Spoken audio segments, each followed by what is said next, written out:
saya nggak meninggalkan kamu gitu. Itu tentang Muhammad yang mau bunuh diri. Enggak kapan Nabi Muhammad mau bunuh diri, Bang? Belum tahu Muhammad aja. mau bunuh diri? Belum tahu. Buset, pantesan. Oh ya lupa. Pantesan dia masih Islam. Bentar. Waduh. Jadi tidak tahu. Saya ngerti agama Islam, makanya saya Loh, kalau Anda tahu Islam, bagaimana Anda tidak tahu Muhammad pernah ingin bunuh diri? Nih, ini lanjutin yang kemarin ya teman-teman ya. Nih, saya balik nih. Ini banyak umat muslim tidak tahu ajaran agama Islam. Biar saya searching. Oke nih. Perhatikan ini ya. Ini hadis tentang Muhammad ingin bunuh diri. Nih ya. Nih. Ulama tentang hadis bahwa Rasulullah pernah ingin bunuh diri nih. Ini hadisnya. Ya. Ini ada pertanyaan. Hadis Bukhari nomor berapa dulu? Baik. Misalnya hadisnya kita lihat, baik. Di dalam kitab Sahih Bukhari nomor 6581. Kalau nomor hadis itu beda-beda, Mbak. Bentar, hadis Bukhari 6. Iya, nomor hadis itu beda-beda, tergantung cetakan mana. Nah, tapi di sini nomornya itu 6581. Nih, dibacakan ya. Az-Zuhri berkata, Urwah memberitahuku dari Aisyah. Semoga Allah meridhoinya. Yang berkata bahwa wahyu terhenti untuk beberapa waktu. Hingga Nabi SAW bersedih. Menurut kabar yang sampai kepada kami, sampai pada titik kesedihan yang membuat beliau berkali-kali pergi karena ingin bunuh diri dengan cara melompat dari puncak gunung. Muhammad tuh sempat mau bunuh diri. Aduh, nggak percaya. Karena apa? Selidik punya selidik, telusur punya telusur. Sebenarnya karena Warokah meninggal. Ketika Warokah bin Naufal meninggal, wahyu tidak datang-datang. Tidak berhenti wahyu itu tidak turun. Akhirnya Muhammad pusing, dia sedih, dia ingin bunuh diri. Nah, menurut hasil penyelidikan saya, tentulah itu karena selama ini wahyunya berasal dari Warokah bin Naufal. Seorang Nasrani yang mengerti kitab-kitab terdahulu. Nih, setiap kali beliau naik ke puncak gunung untuk melemparkan dirinya, Jibril menampakkan diri dan mengatakan, wahai Muhammad, sesungguhnya engkau betul-betul Rasulullah. Nah ini. Muhammad sempat mau bunuh diri, Mbak Muhammad. Muhammad Nazir. Sekarang percaya? Ya, tapi di sini kan Bang, coba di sini kan ada redaksi hadisnya nih. Coba tunjukin menurut kabar, agak burem. Kabar yang sampai, kelihatan nggak? Agak burem. Menurut kabar yang sampai kepada kami, berarti itu tuh berarti ada redaksi Nabi Muhammad ingin bunuh diri. Itu tuh cuman kabar aja, Bang. Cuman kabar. Terus Muhammad memerintahkan ini tuh bukan kabar. Waduh, kabar itu bukan kabar apa? Apa sih arti hadis? Arti hadis tahu nggak apa? Hadis itu artinya apa? Arti hadis itu nggak saya tanya. Arti hadis itu apa? Perkataan. Iya, hadis itu artinya kata-kata, berita, kabar, informasi. Itu hadis itu. Riwayat. Tapi kan di sini, Bang, di sini kan ada nih ya penjelasannya. Penambahan redaksi itu bukan berasal dari Aisyah. Inilah kalau hadis yang bikin bangkrut, kalau hadis yang bikin rugi, sama mereka dipalsu-palsuin. Nih, saya tunjukin saja ya hadisnya ya. Nih, itu hadis itu ada di dalam Sahih Muslim, Sahih Bukhari, ya ada semua itu hadis-hadis. Itu jelas sekali hadisnya. Ya. Nih, hadis tentang Muhammad ingin bunuh diri ada. Tapi menurut Syekh Az-Zuhri. Hmm. Beliau mengatakan bahwa ketiga kabar dari Az-Zuhri atau selain dia tidaklah diterima karena status sanad dari hadis ini adalah terputus sejak dari perawi pertama, Bang. Iya, Gitu. itu adalah salah satu upaya umat muslim. Pokoknya gini, kalau hadis bikin rugi, bilang sanadnya terputus. Bilang tidak sahih, bilang ini pelupa. Sekarang saya mau tanya, lebih pinteran, apakah Bukhari termasuk orang-orang yang tidak paham hadis? Gini Mbak, Muslim itu akui nggak bahwa Bukhari itu orang yang pinter hadis? Ya. Oke. Sudah masuk belum dalam kitabnya dia itu, kitab Sahih Bukhari?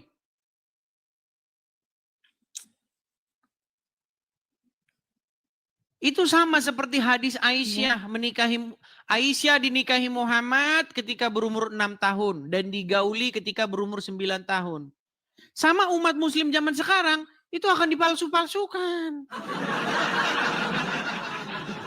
Iya. Karena bikin rugi. Tapi Bang, kalau lihat dari bentar dulu. Kalau dilihat dari konteks zaman itu memang udah lazim perempuan dinikahi di usia seperti itu. Oke, siapa orangnya yang jadi menikahi anak umur segitu? Mengapa disebut lazim? Banyak. Coba sebutkan aja, satu orang. Raja-raja Romawi. Romawi di zaman Muhammad. Iya. Coba masyarakat di tengah-tengah kota Mekah, di tengah-tengah kota Madinah.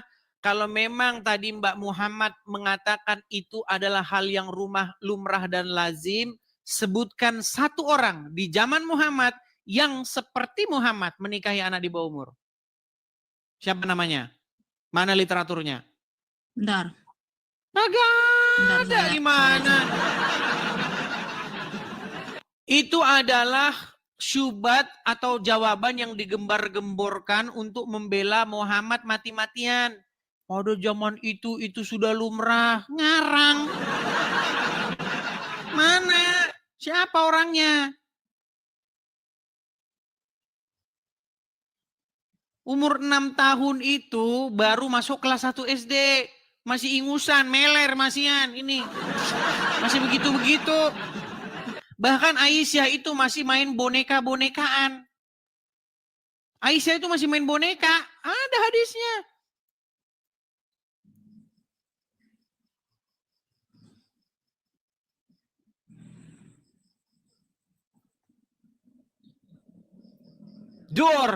Iya, tapi saya pernah membaca informasi bahwa menikahi anak di bawah umur itu dibolehkan pada masa itu 9 tahun, tapi kan tetap aja dinikahi 6 tahun, tapi kan nggak langsung bersama gitu. Iya, digauli pada waktu berumur 9 tahun.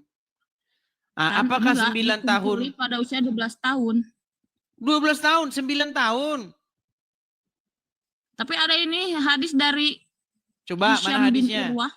Kalau ada hadisnya yang mengatakan Aisyah digauli umur 12 tahun, saya lompat dari Monas. Mana hadisnya? Tunjukin. Tidak ada hadis yang bilang begitu, Mbak. Aduh, janganlah menebar kebohongan. Walaupun di dalam ajaran agama Islam itu boleh berdusta dalam 3 hal, tolong jangan dipraktekin di sini. Ya tapi kan Bang, walaupun dibolehin berbohong, tapi itu logis loh. Kan sekarang ada 3, saya tahu. Oke, apakah Muhammad begini Mbak, menurut orang Islam, Muhammad itu gelarnya Al-Amin, bener nggak? Betul. Apa itu Al-Amin? Orang yang dapat dipercaya. Jujur, betul? Oke, apa itu bohong? Bohong itu berkata tidak sesuai dengan faktanya. Bagaimana mungkin Muhammad bergelar Al-Amin, terpercaya, di detik yang sama dia ngajarin bohong? Tapi kan coba kalau dilihat dari penjelasannya, bohong di sana pertama untuk mendamaikan orang yang bermusuhan. Masa sih Bang? Oke, contoh, saya kasih contoh. Sebentar, saya kasih contoh. Orang yang bermusuhan.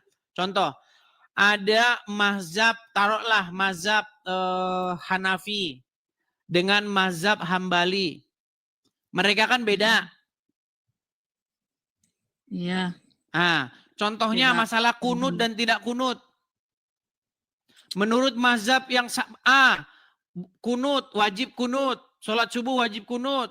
Menurut mazhab B, tidak wajib kunut. Tidak kunut. Yang satu Ya. bilang kunut. Berarti untuk mendamaikan dua pihak yang bertikai ini, apa yang harus dilakukan umat muslim? Ini nggak bertikai, itu cuma beda pendapat. Maksudnya Bermusuhan dan berbeda beda pendapat itu beda bertikai dong, juga. Bang. Mendamaikan Enggak. orang yang bertikai, salah satunya jika ada mazhab yang berbeda, Coba maka beda pendapat dan solusinya bertikai berbohong. itu beda Solusinya definisinya, Kak. Beda definisinya, Kak. gimana? Beda pendapat dan bertikai itu jelas beda definisinya. Saya yakin Anda lebih pintar dari saya untuk Oke, memahami ada kata-kata saya. Oke, orang yang berbeda pendapat masalah kunut dan tidak kunut, mereka itu bertikai secara akidah nggak? Enggak. Bullshit. Iya, Oke itu lah. cuma syariat doang, kan? Oke Dalam lah. Islam itu ada fikih itu Baik. syariat. Kalau akidah enggak Baik. bertengkar, semuanya Coba sama buka. pendapatnya. Oke, coba Mbak Muhammad Nazir, coba buka Quran surat Al-Ahzab ayat yang ke-70. Bentar. Al-Ahzab atau surat yang ke-33. Ayat berapa? 33. 70. Ayat yang ke-70. Ya ayyuhallazina amanu apa? Gak ada Arabnya, bentar. Bentar dulu, Bang. Saya buka Sabar, webnya. gak apa-apa. Kita punya seharian di sini waktu. Santai saja. Ya ayyuhalladzina amanu taqullaha wa qulu qawlan sadida. Hai Apa artinya? Beriman. Hai orang-orang beriman, bertakwalah kamu kepada Allah dan katakanlah perkataan yang benar. Oke, Al-Quran suruh bilang perkataan yang benar atau yang bohong? Yang benar lah. Yang benar. Apakah bohong itu mengatakan yang benar? Jelas bukan. Iya. Menurut Al-Quran dikatakan, katakanlah perkataan yang benar. Menurut Muhammad boleh bohong dalam dan kalian lebih mendengar, kalian lebih taat kepada Muhammad yang dikarang oleh Sahih Bukhari, Sahih Muslim. Kalian lebih percaya kepada sosok Muhammad yang digambarkan, yang dilukiskan oleh para pengarang hadis. Akhirnya apa? Akhirnya kalian Abang lebih patuh, bicara dulu, tapi lebih kasih taat saya kepada bagian Muhammad. untuk bicara nanti. Gimana? Ya silakan abang bicara dulu, terus nanti kasih saya waktu untuk menjelaskan. Baik. Menurut surat At-Taubah ayat yang ke-31, coba dicek, sambil dicek At-Taubah ayat 31, disebutkan bahwa mereka menjadikan alim ulamanya dan rahib-rahibnya sebagai Tuhan selain Allah. Jadi ada satu kaum yang menuhankan alim ulamanya. Mereka mempertuhan rahib-rahibnya. Nah, dan kata mempertuhankan Masih putra Maryam. Itu ke sana. Soalnya ada harap bukan atap. seperti itu ayatnya. Ahbarohu Padahal wal Masih habna Maryam. Itu ada orang-orang yang menuhankan rahib-rahibnya selain daripada Allah dan menuhankan Masih bukan putra dan Maryam. menuhankan. Ini salah ini. Coba. Mereka menjadikan alim ulamanya sebagai Tuhan di samping Allah dan Al-Masih. Enggak, bukan. Al-Masih itu adalah persatuan dari coba dibaca Arabnya, coba dibaca Arabnya. Ittakhadhu, mereka menjadikan ahbarohum kepada rahib-rahibnya, waruhbanahum dan rahib-rahibnya, dan rahib-rahibnya, arbaban, Tuhan, menjadi rob atau pengurus, menjadi Tuhan, itu jamak, mi'adunillahi, selain daripada Allah. Allah. Nah, karena tapi abang itu harus nyambung. mendengarkan Sebentar, penjelasan saya. itu nyambung. Mereka Selain daripada menjadikan Allah alim dan- ulamanya sebagai Tuhan selain Allah dan Al-Masih. Betul? Bukan. Loh, Mereka aduh, ini nggak menjadikan- percaya dengan ayatnya. Bunyi ayatnya Iya, begitu iya, nggak? Tapi kan wal masiha di sini berbaris fatah. Sedangkan Bukan. lakat ahbaruhum Allah wal warubbanahum Masih itu nyambung nggak? Sebentar. Allah wal Masih itu nyambung nggak? Enggak, bukan maksudnya seperti itu. Karena dalam ilmu nahwu itu seperti itu, Bang. Oke, Jadi baik. misalkan Tapi kita nggak usah bahas itu fatah dulu. berarti Oke, tapi kita jangan bahas itu dulu. Jangan bahas itu dulu. ya. Jadi ada orang yang mempertuhan alim ulamanya, betul? Tapi di sini terjemahannya mereka menjadikan para rabi Yahudi dan para rahib Nasrani selain sebagai Tuhan selain Allah. Oke, artinya ada orang yang menjadikan rabi-rabinya, ada orang yang menjadikan rahib-rahibnya Tuhan di samping Allah, betul? Sebagai Tuhan selain Allah. Dan Serta Al-Masih, betul? Di sini Sebentar, serta pelan-pelan, Nasrani pelan-pelan. Pelan-pelan Mbak mempertuhankan. Muhammad, kalem, tenang. Ya, Artinya ya Allah. ada orang yang mempertuhankan alim ulama atau rahib-rahib, betul? Ya, Kenapa mereka disebut mempertuhan ulama-ulama tersebut menurut Muhammad? bentar dulu. Nih, saya jelaskan. Ini kata Muhammad nih. Ya, biar kita bantu. Karena penjelasan Muhammad itu lebih sahih daripada penjelasan muslim manapun, oke? Oke?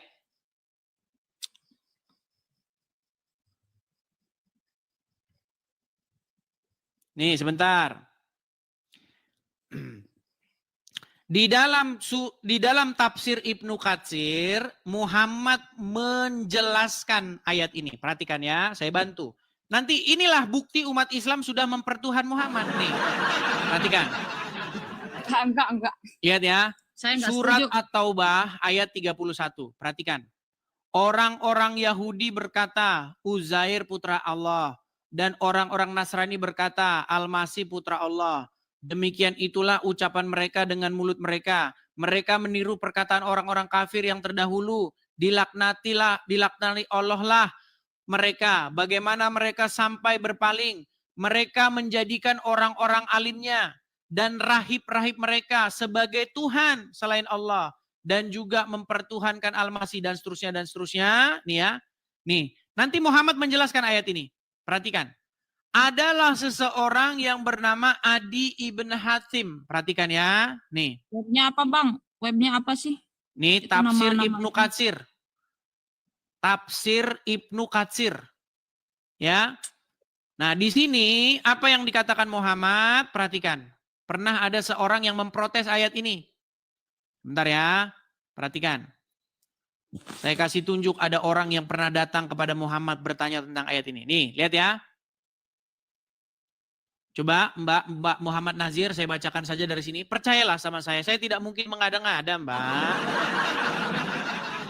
Nanti bisa Anda cek. Sudah? Tolong lihat kemari.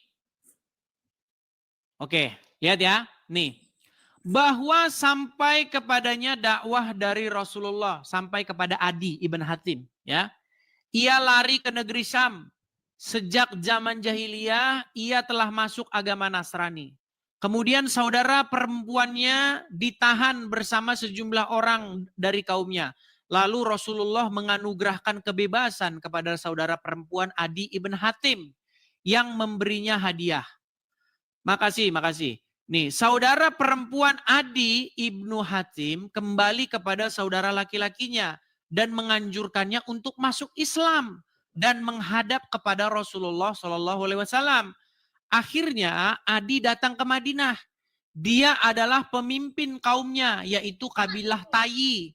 Dan ayahnya, yaitu Hatim At-Tayyi, terkenal dengan kedermawanannya.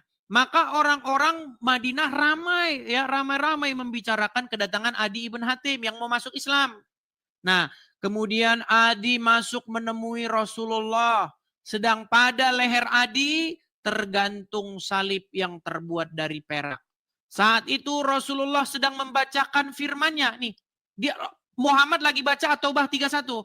Mereka menjadikan orang-orang alim dan rahib-rahib mereka sebagai Tuhan selain Allah.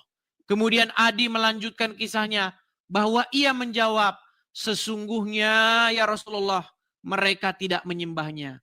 Rasulullah bersabda, tidak. Sesungguhnya mereka mengharamkan hal yang halal bagi para pengikutnya dan menghalalkan yang haram bagi mereka. Lalu mereka mengikutinya. Yang demikian itulah ibadah mereka kepada orang-orang alim dan rahib-rahib mereka. Nih ya. Kemudian Rasulullah bersabda, hai Adi, bagaimanakah pendapatmu? Ini singkat cerita dia masuk Islam. Jadi kata Muhammad, orang menuhankan alim ulamanya ketika mereka lebih patuh kepada alim ulamanya ketimbang patuh kepada Allah. Contohnya, ulama bilang darah halal, padahal Allah bilang darah haram. Jadi ketika ulama mengharamkan yang halal atau menghalalkan yang haram, umat lebih taat kepada ulama itu. Nah, inilah yang dilakukan oleh umat muslim sekarang. Menurut Al-Quran surat Al-Ahzab ayat 70, ya ayyuhallazina amanu, wahai orang-orang yang beriman, katakanlah perkataan yang benar. Tapi kata Muhammad, boleh bohong. Dan umat muslim lebih patuh, lebih taat kepada Muhammad ketimbang kepada Allah. Makanya saya bilang kalian sudah mempertuhan Muhammad menurut penjelasan Muhammad sendiri. Loh, Muhammad bilang kalau ada seseorang yang mengharamkan yang halal atau menghalalkan yang haram, kalian lebih ikuti itu ketimbang ikuti Allah. Itulah penyembahan kalian. Itulah ibadah kalian kepada mereka. Ini umat muslim lakukan kepada Muhammad. Di dalam Al-Quran, darah itu haram. Coba saya tanya, menurut Al-Quran darah haram nggak? Haram. Oke, tapi mengikut Muhammad minum darah Muhammad nggak? Ada kisahnya salah satu sahabat Nabi yang minum darah Nabi. Nah, jadi di situ Muhammad menghalalkan yang haram nggak?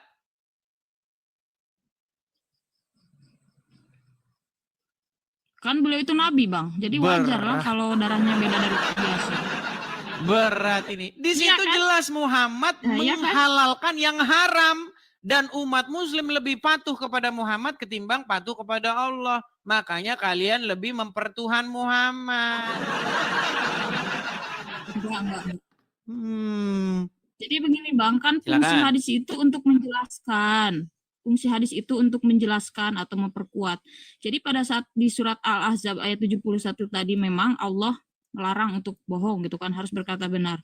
Nah maka ada taksis dalam hadis itu, ada kekhususan. Tapi dalam hal ini dibolehkan. Secara garis besar berbohong itu jangan. Tapi ditaksis lagi dengan hadis Nabi Muhammad bahwa oke lah boleh bohong dalam 3 hal. Berarti dan 3 hal itu kurang menurut lengkap. saya logis. Oke, diharamkan nggak berbohong oleh Allah? Diharamkan. Diharamkan sama dan Muhammad dihalalkan nggak? Dalam hadis-hadis yang lain mengharamkan juga Bang. Banyak hadis yang mengharamkan bahwa. Iya, bahkan di dalam hadis yang lain. Hanya satu hadis doang yang dibawa oleh Abang. Makanya Coba saya bilang, Mbak. Gini loh, makanya saya bilang begini. Apakah jangan bohong gitu kan. Di dalam hadis itu dikatakan, orang menurut Al-Quran, orang yang berbohong itu tanda-tanda orang yang tidak beriman. Betul nggak? Coba di ayat berapa Bang? Waduh, ini saya tunjukkan lagi nih, waduh. Menurut Al-Quran, bohong itu tanda orang tidak beriman. Perhatikan, nih ya. Bohong tanda orang tidak beriman. Tidak beriman. Al-Quran. Waduh, berat ini. Menurut Al-Quran, nih. Surat, saya kasih contoh ya. Nih, saya kasih contoh. Surat apa? Baik. Kita kasih contoh. Di dalam Quran surat. Sebentar, pelan-pelan ya. Nih. Surat Al-Baqarah ayat yang ke-10. Nih. Al-Baqarah ayat 10. Sebentar. Quran surat Ghafir ayat 28. Nih. Banyak ini surat-suratnya ya. Tentang orang yang berbohong. Bener, nih, saya kasih contoh-contohnya nih. Nih ya. Nih. Perhatikan. Siapa, nih surat Ali Imran ayat 61. Siapa yang membantahmu dalam hal ini setelah engkau memperoleh itu, katakanlah ya. Sebentar, ini banyak terkali ayatnya nih. Surat berapa sih Bang? Yang jelas sih. Baik, kita ambil satu contoh saja Berapa surat itu? ya. Nih, surat berbohong itu tanda satu orang aja. tidak beriman. Aduh. Masalahnya kita belum punya galeri yang penuh teman-teman ya.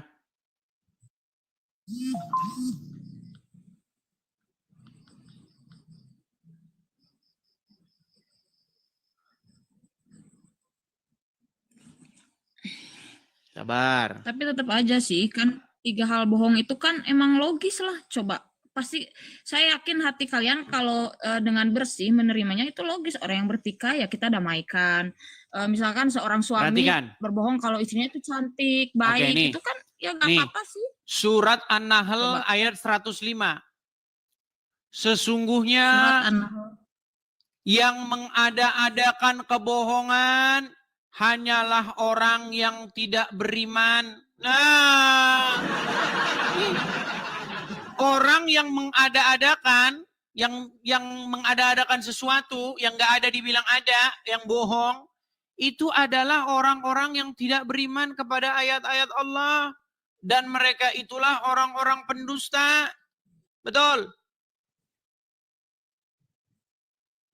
Bahkan dikatakan dalam hadis, orang yang sama, Muhammad yang sama bilang, bohong itu nggak boleh. Bahkan dalam keadaan bercanda, nggak boleh. Tapi Muhammad yang sama ngajarin boleh, itu kan bercanda, ngapain? Gimana? Tapi kan beda konteks antara bercanda dan mendamaikan orang yang sekarang menurut hadis boleh nggak bohong? Kabar suami istri. Menurut hadis boleh nggak bohong? Nggak boleh. Nggak boleh. Nggak boleh. Nggak boleh, bahkan dalam keadaan bercanda, betul? Tapi menurut hadis yang sama, kan Muhammad membolehkan nggak berdusta dalam 3 hal? Boleh. Iya, makanya saya bilang umat muslim bingung, boleh tapi nggak boleh, boleh tapi boleh. Menurut saya yakin abang lebih pintar dari saya. Dari 3 hal tersebut itu kan berbohongnya pertama orang mendamaikan orang yang sedang bertikai, ya kan? Kedua, apa tuh? Berbohong antara suami dan istri. Iya, seperti misalkan suaminya gombal, ih kamu cantik. Ya boleh lah bang, masa misalkan istri. Bukan begitu bohong yang dimaksud. Abang, contoh, saya kasih contoh. Saya kasih contoh nih, sebentar. Kira-kira bakal bertengkar nggak? Gini, kan? Contoh, suamimu pergi ke puncak Bogor. Sudah? Ya. Sudah? Sampai sana dia melihat wanita cantik. Lalu dia nikahkan. Saya nikahkan kamu dengan mahar 5 juta untuk 5 hari dibayar tunai. Sah, sah. Boleh nggak suami bohong? Bahwasanya suami di sana tidak menikah lagi. Boleh nggak? Kalau dalam konteks itu tidak boleh. Nah. Tapi kan ini konteksnya untuk pasangan dalam boleh. Memuji, supaya bang. Apa? Supaya kamu nanti daripada cantik, nanti baik, istri soleha itu nggak apa-apa. Boleh. Daripada istrinya nanti marah-marah, gitu. Tidak mendapatkan ridho dari istri pertama, bilang saja tidak menikah di sana. Padahal dia menikah untuk 5 hari lamanya. Betul? Enggak. Kalau contohnya seperti itu enggak termasuk yang dibolehkan. Oke, baik. Menurut ajaran agama Islam saya tanya, boleh cerai nggak? Boleh. Boleh. Boleh nggak dinikahi 5 hari lalu diceraikan? Boleh nggak? Nggak boleh. Itu kok nggak boleh dari mana? Boleh, ada ayatnya. Mau saya tunjuk ayatnya? Pernah dengar nikah mut'ah? Pernah dengar nikah mut'ah? Tahu nikah mut'ah nggak? Pernah dengar. Apa itu nikah mut'ah? Apa itu nikah mut'ah? Nikah untuk dengan perjanjian untuk sementara waktu. Iya. Kalau waktunya udah saya habis, nikahkan kamu, gitu. Kemudian nanti 1 minggu lagi kita cerai. Tahu nggak? nikah mut'ah. Makanya banyak saudagar-saudagar dari Arab, saudagar-saudagar Yaman datang ke Puncak Bogor. Mereka nikah siri di sana. Namanya kawin kontrak. Sudah ada filmnya. Sudah pernah nonton film kawin kontrak? Sudah pernah nonton? Ya, tapi kan itu Itu pemeluk masuk agamanya, bioskop. oknumnya. Gimana sih? Aduh. Itu terinspirasi dari Al-Quran. Saya nggak ada urusan. Loh, Tapi- sekarang saya tanya, tapi mereka Islam waduh, ini berat ini mengharamkan teman-teman. nikah mut'ah, Bang. Loh, Tetap kalau hukum di Islam itu nikah mut'ah itu haram. Kalau ada nikah orang mut'ah yang haram. melakukan, Siapa berarti yang dia mengharamkan? melanggar Siapa yang mengharamkan nikah mut'ah? Siapa yang mengharamkan? hadis Nabi. Dan Iya, saya yang mengharamkan nikah bukan sampai Muhammad. kiamat. Sebentar. Muhammad Nazir, Mbak. Yang mengharamkan Ya. nikah mut'ah itu bukan Muhammad. Yang mengharamkan nikah mut'ah itu adalah Umar bin Khattab. Bukan Muhammad. Muhammad tidak pernah mengharamkan. Nih, saya tunjuk hadisnya. Memang mereka ini tidak tahu ya. Nih, hadis tentang pengharaman nikah mut'ah. Sebentar. Aduh, banyak ini mereka tidak tahu ya. Itu yang Ada hadis Imam Mengharamkan. Meriwayatkan bahwa Rasulullah mengharamkan nikah mut'ah. Enggak dengan ada, bukan sabdanya. Muhammad yang mengharamkan nikah mut'ah. Yang mengharamkan itu adalah Umar bin Khattab. Nih ya. Enggak, ada hadis Muslim. Baik, baik ya. Kita tunjukkan teman-teman ya. Bagaimana Umar bin Khattab itu mengharamkan nikah mut'ah. Nih ya. Perhatikan, saya akan tunjukkan. Ini kita pakai literasi Muslim ya teman-teman ya. Nih. Perhatikan ya. Mengenai hukum kawin kontrak atau nikah sementara. Jadi kalau bapak-bapak Muslim, ya kalian berangkat sono ke Bogor, ke Puncak, ya bawa duit 10 juta, menikah di sana seminggu. Lihat, perhatikan ya. Saya tunjukkan dalil-dalilnya.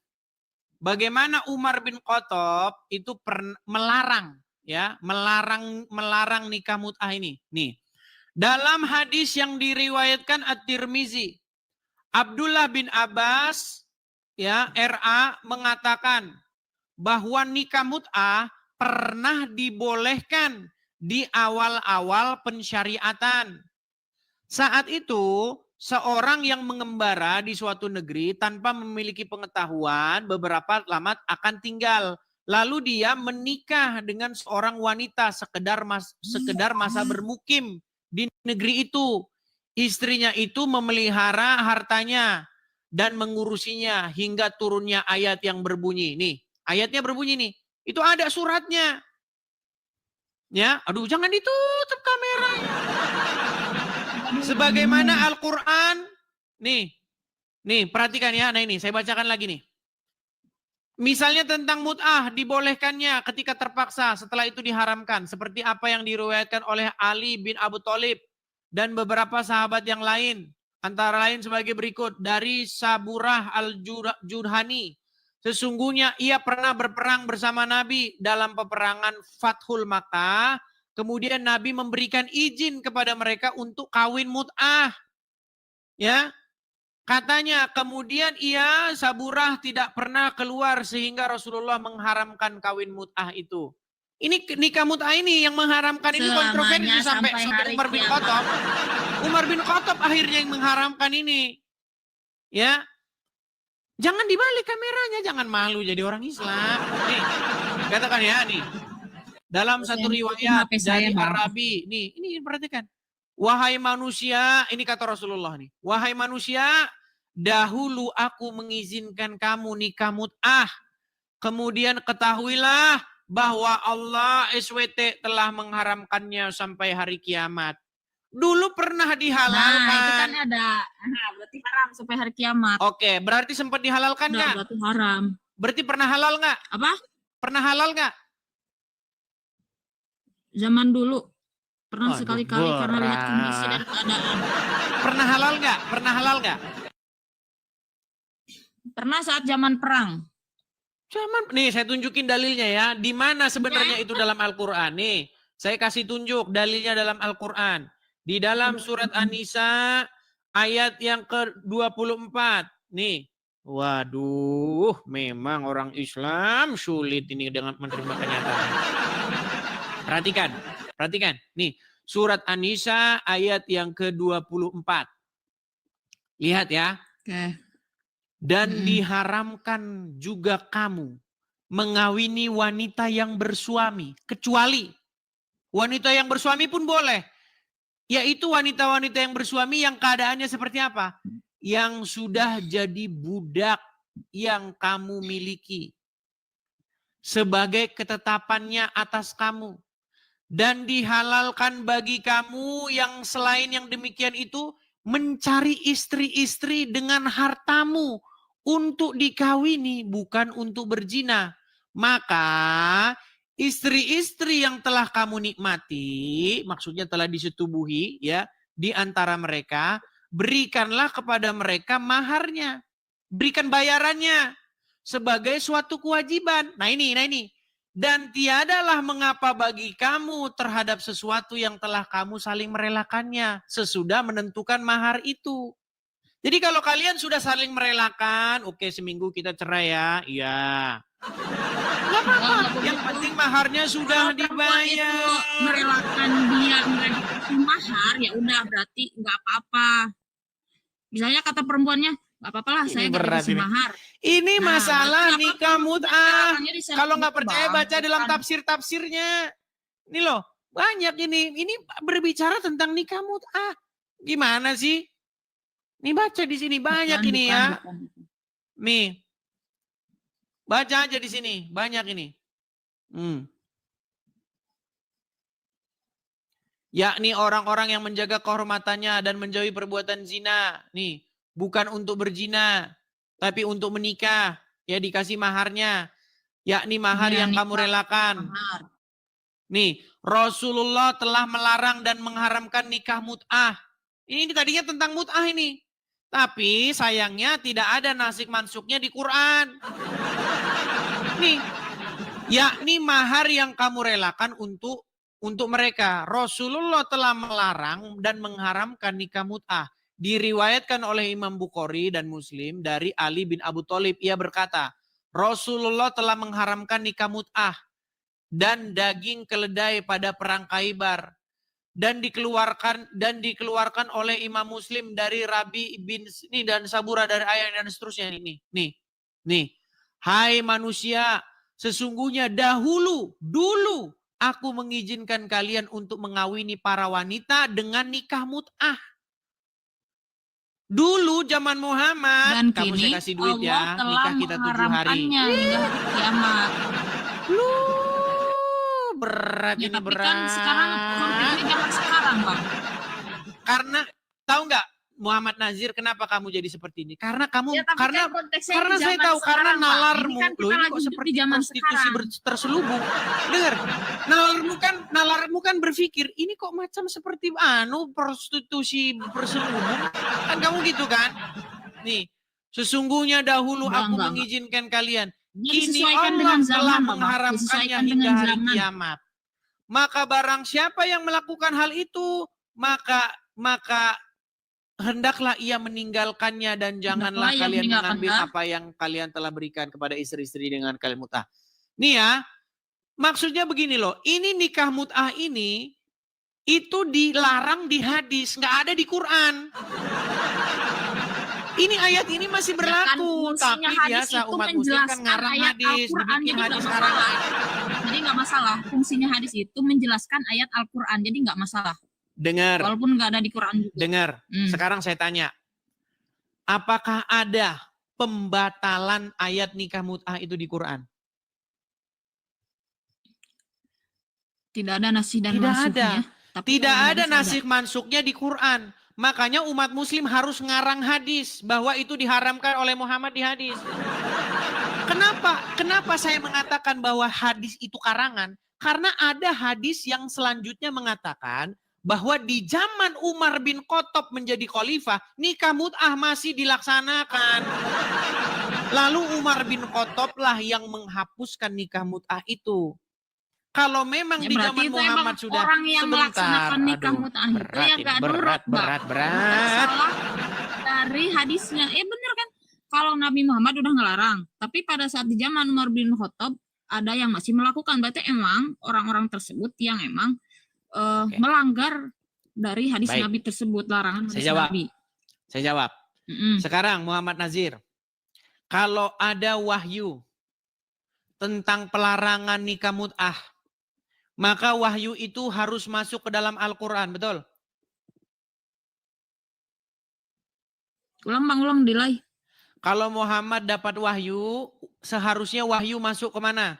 Ke Quran atau tidak? Ada yang masuk ke hadis qudsi dan ada yang masuk ke Quran. Oke, tunjukkan di hadis qudsi atau hadis di Quran bahwasanya nikah mut'ah sudah dilarang.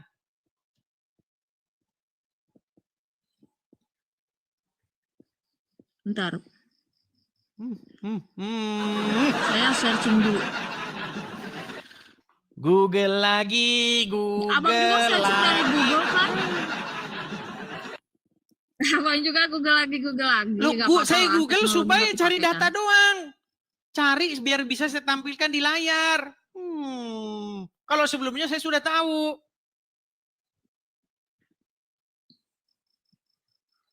Oke, saya jawabannya ya. Tidak ada hadis qudsi yang secara langsung melarang nikah mut'ah, akan tetapi nikah mut'ah dilarang berdasarkan hadis sahih yang diriwayatkan oleh para sahabat Di dan Quran ulama. ada tidak?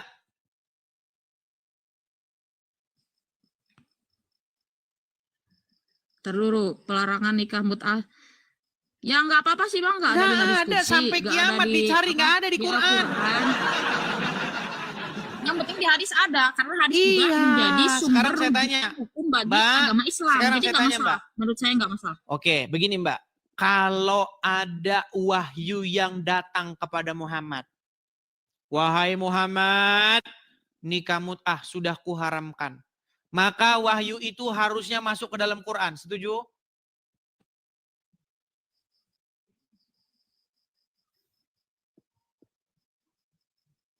Enggak seharusnya juga sih.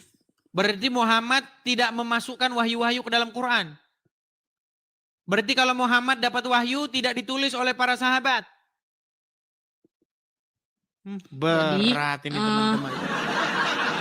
Sekarang saya tanya, jika Muhammad mendapat wahyu, maka wahyu itu menurut sejarah orang Islam dimasukkan Quran enggak?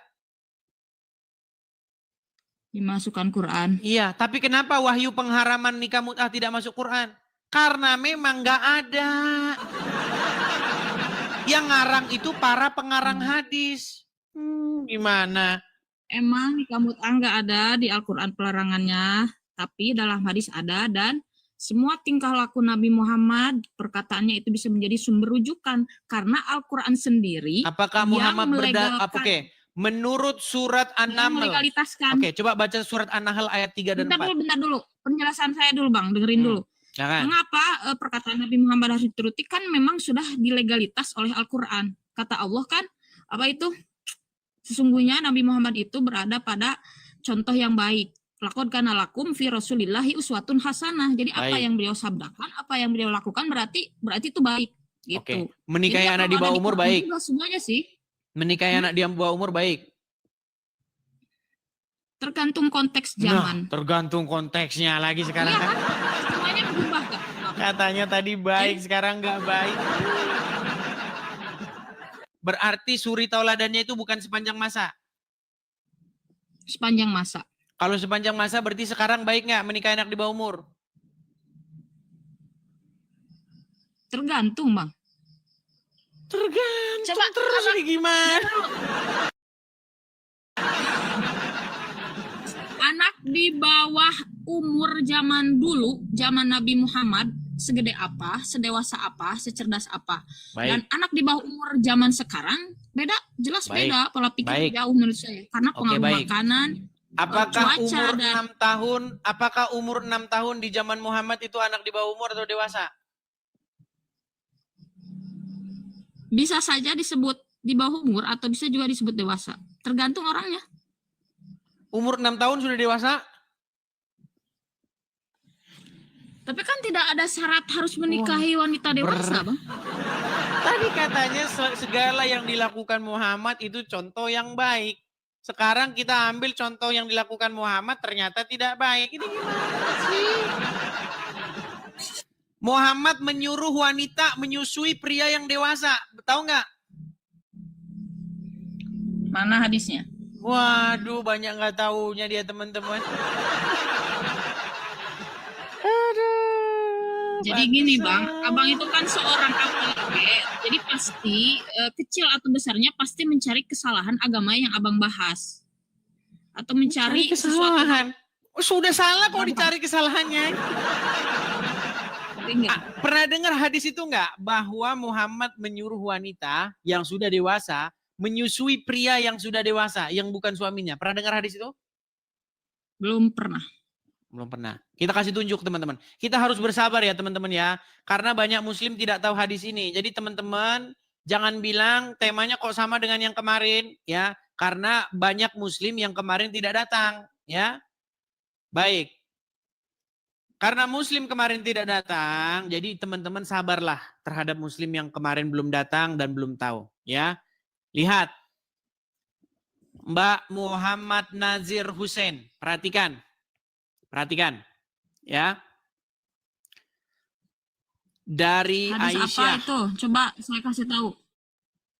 Hadis Bukhari misalkan nomor berapa? Oke, baik. Saya cek dulu dong. Hadis, Bu, ini hadisnya. Ya, ini juga hadisnya. Ini hadisnya. Hadis apa, banyak Bang? Nih hadis-hadisnya. Bukhari atau Muslim? Sahih Muslim, Sahih Bukhari banyak nih. Sahih Muslim, Sahih Bukhari banyak sekali hadis-hadisnya nih. Ya. Iya, tapi maksudnya nomornya berapa lebih spesifiknya? Kalau nomor mah beda-beda, Mbak. Nomor hadis tuh nggak sama. Ada yang bilang nomornya sekian, dikit. Tergantung siapa yang ngeluarin, penerbitnya siapa. Kalau nomor hadis itu nggak pernah sama. Jilid mana, buku penerbit siapa. Makanya beda-beda nomor hadis. Makanya isinya saja. Nih webnya nih. Coba webnya nih. linknya aja coba apa itu? Rumahfikih.com. Oke, rumahfikih.com. Nih, ada pertanyaan. Benarkah Aisyah bolehkan laki-laki dewasa menyusu pada wanita biar jadi mahram? Nih, ini ada pertanyaan nih. Assalamualaikum Pak Ustadz. Semoga dirahmati dan diberikan kesehatan oleh Allah. Saya pernah membaca hadis Pak Ustadz tentang anjuran Rasul kepada seorang wanita dewasa untuk menyusui anak angkatnya yang sudah dewasa supaya menjadi mahramnya. Benarkah bahwasanya Siti Aisyah menyetujui bahwa ini adalah cara menjadikan laki-laki dewasa menjadi mahram wanita yang menyusuinya? Sehingga ada ulama Mesir yang berfatwa konyol membolehkan menyusui wanita sudah dewasa. Ini. Lalu bagaimana dan seterusnya ini nih ditunjukin nih dalil-dalilnya. Nih benar nih ya. Memang tidak dipungkiri fakta bahwa Aisyah adalah satu-satunya di antara para sahabat Nabi yang berpendapat bahwa laki-laki yang sudah balik bisa menjadi mahram dengan seorang wanita kalau dia menyusui kepadanya. Nih, ini jelas nih. Hadis pertama nih dari Aisyah bahwasanya Salim bekas budaknya Abu Huzaifah ikut bersama Abu Huzaifah di rumah mereka. Lalu istri Abu Huzaifah, ya, anak perempuan Suhail datang kepada Rasulullah. Sesungguhnya Salim sudah balik dan akalnya pun sebagaimana pria dewasa. Itu hadis itu beliau pendapat Aisyah, Bang, bukan pendapat Nabi Muhammad, dan seluruh ulama 4 madhab menolak pendapat beliau. Aisyah dapat dari mana? Menolak pendapat beliau. Aisyah dapat dari mana? Bahwa Nabi berkata, ini Aisyah bilang bahwa Nabi pernah berkata kepada istrinya Abu Huzaifah, sesungguhnya Salim telah balik dan akalnya pun sebagaimana umumnya orang dewasa dan dia berada di rumah kami. Sedangkan aku menyangka pada diri Abu Huzaifah ada kecemburuan. Berkenaan dengan hal itu, bagaimanakah yang demikian itu?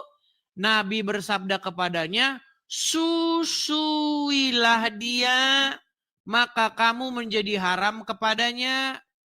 Dan akan hilanglah sesuatu pada diri Abu Huzaifah. Kamu kalau saya bacain, kamu malah baca yang lain. Kenapa kamu tidak percaya dengan saya sih? Saya ini nggak ngarang, saya ini baca.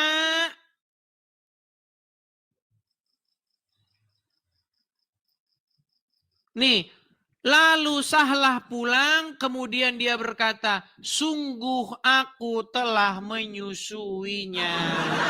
Setelah disusui apa? Maka hilanglah sesuatu pada wajah suaminya. Hilang rasa cemburu setelah dinenenin. Ini bagaimana? Yang kayak begini yang kata kalian Nabi.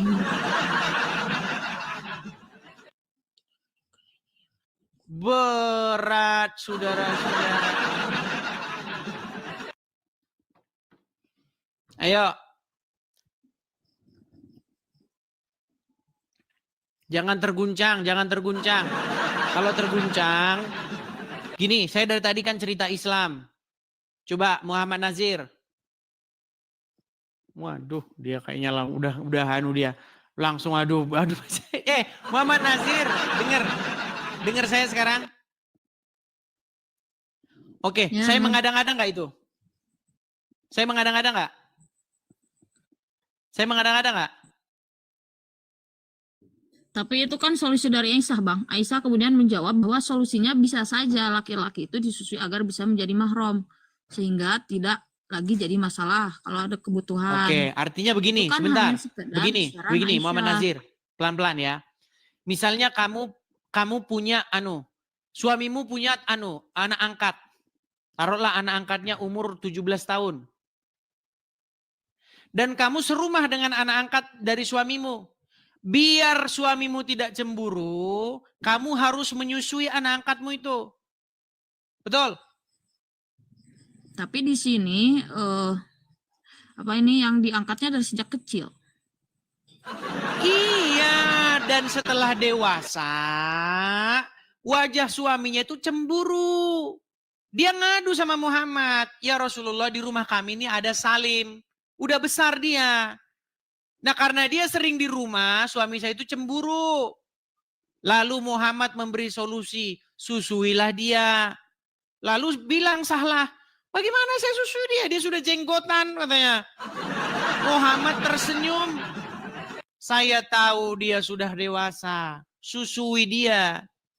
Nah setelah disusui, konon kabarnya kata Sahlah, wajah suaminya tidak cemburu lagi. Tapi di sini kebolehan dari Nabi itu hanya berlaku khusus buat Sahlah. Khusus kalau udah begini khusus. Kalau udah begini khusus. Nah ini yang nggak dibaca sama abang di bawahnya. Abang ini baik. Gak boleh gitu artinya, oke, artinya Muhammad menyuruh wanita dewasa menyusui pria dewasa yang bukan suaminya, betul?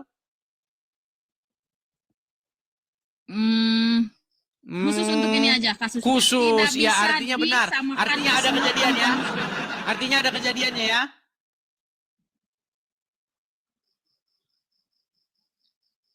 Dan ini anak asuhnya juga hampir balik, jadi belum terlalu dewasa lah. Sudah balik, hampir balik, sudah balik. Bang ini di sini tuh. Coba, waduh, berat ini, berat. Ini saya balikin lagi ya. Saya balikin. Nih. Apa ini? Nah, nih, saya kasih tunjuk. Yang sudah hampir balik. Baik. Saya tampilkan balik. ya. Berarti belum nyampe 17 tahun konteksnya. Oke, berarti hampir baik. balik. Nggak masalah. Saya tampilkan hadis-hadis yang lain. Itu dikatakan sudah berjanggut. Ya. Sesungguhnya Salim telah balik. Nih. Nabi SAW berkata, sesungguhnya Salim telah balik.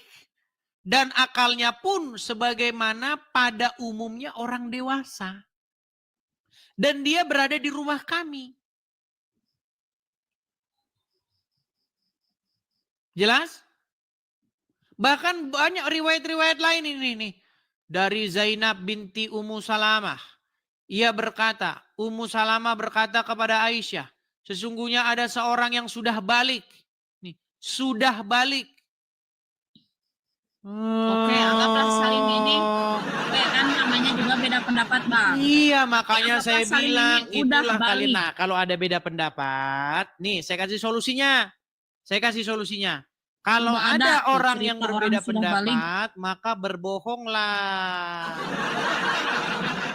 Supaya tidak Bukan bertikai untuk mendamaikan orang yang berselisih, boleh Coba, bohong Abang. menurut hadis. Makanya tanpa Saya coba cari kebohongan Islam definisi sudah tinggal bertikai dan nama. beda pendapat ya.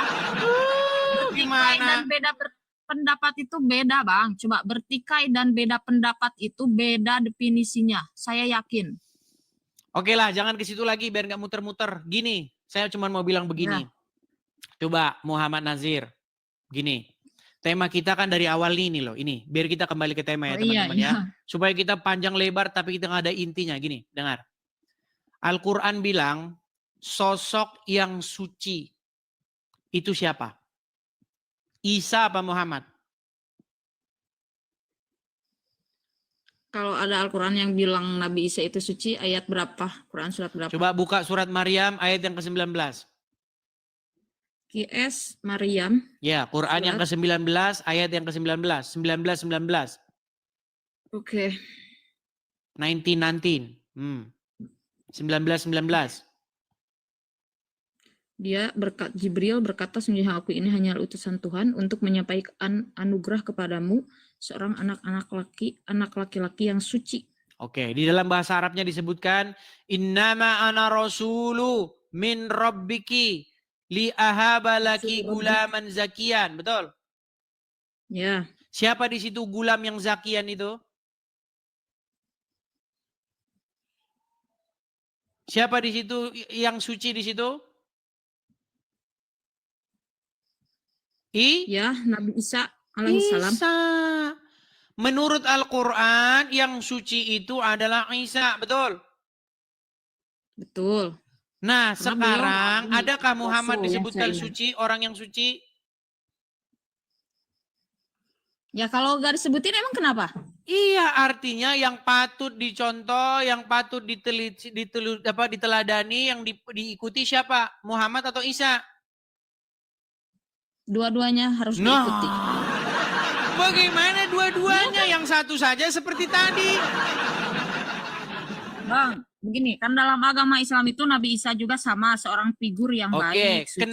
Kenapa kamu hanya mengikuti Muhammad saja, tidak mengikuti Isa? Ya karena ajaran Nabi Isa itu enggak dianjurkan untuk diamalkan di sekitar umat Muhammad zaman sekarang. Berat ini. Inilah, saya sudah punya tema baru, ini akan kita bahas besok. Ya, ini yang berjudul Islamic Dilemma. Ya, dilema di dalam Islam. Ya, ini tema kita besok teman-teman. Quran menyuruh Islam untuk mengimani Injil. Tapi Islam tidak mengimani Injil. Lah ini dilema orang Islam abad tahun 2025. Sekarang saya tanya. Memang. Oke, sekarang saya tanya. Kamu disuruh beriman kepada Injil nggak? Iya. Dan kenapa kamu tidak beriman kepada Injil? Oke, dalam pemahaman saya, ngaji di pesantren, bentar dulu Bang, kasih saya penjelasan. Iman di sana itu kita boleh atau harus mempercayai bahwa Allah pernah menurunkan kitab Zabur, Injil, dan Taurat. Tapi tidak diwajibkan untuk mengamalkannya. Yang harus diamalkan sekarang itu adalah Al-Quran. Berat gitu, ini berat. Ya emang benar, emang gitu pemahamannya. Oke, jadi kamu tidak percaya bahwa Allah. Oke, jadi kamu tidak percaya kepada Injil? Percaya bahwa Allah Mana ayatnya? Disuruh percaya bahwa Allah menurunkan atau disuruh percaya kepada Injil itu? Yang di dalamnya terdapat petunjuk dan cahaya. Ya itu sesuai pemahaman saya dulu pernah ngaji gitu. Makanya teman-teman mereka ini korban ustadz-ustadznya. Kenapa? Kalau sampai umat muslim baca Injil, nanti kitab-kitab karangan ustadz kagak laku, gak ada yang bilang. Loh, bayangkan betapa kitab-kitab karangan ulama itu telah menjadi bisnis yang menggiurkan. Makanya dicetak terus. Oh, biar umat muslim beli terus. Kalau sempat Nggak umat apa-apa. muslim baca Injil, nanti kitab-kitab mereka nggak laku. Nih, saya tunjuk lagi ya. Bang, definisi iman itu kan percaya. Ya udah percaya aja. Allah pernah menurunkan kitab Injil. Udah. Baik. Perlu sampai mengamalkan, nggak wajib. Udah itu kan hak prerogatif saya sebagai muslim. Jadi sebenarnya abang nggak bisa mengorek-ngorek lagi Loh, karena itu tapi kan kepercayaan itu bukan kita kata sebagai Quran. umat Islam. Apa yang disebutkan Al-Quran? Di dalam surat Al-Maidah ayat yang ke-46. Saya bacakan. Nih ya. Di dalam surat Al-Maidah ayat yang ke-46. Apa dikatakan? Perhatikan. Oke. Sabar ya. Nih. Coba kami yang baca atau saya? Saya aja. Arabnya Baik, atau nih. gimana? Dan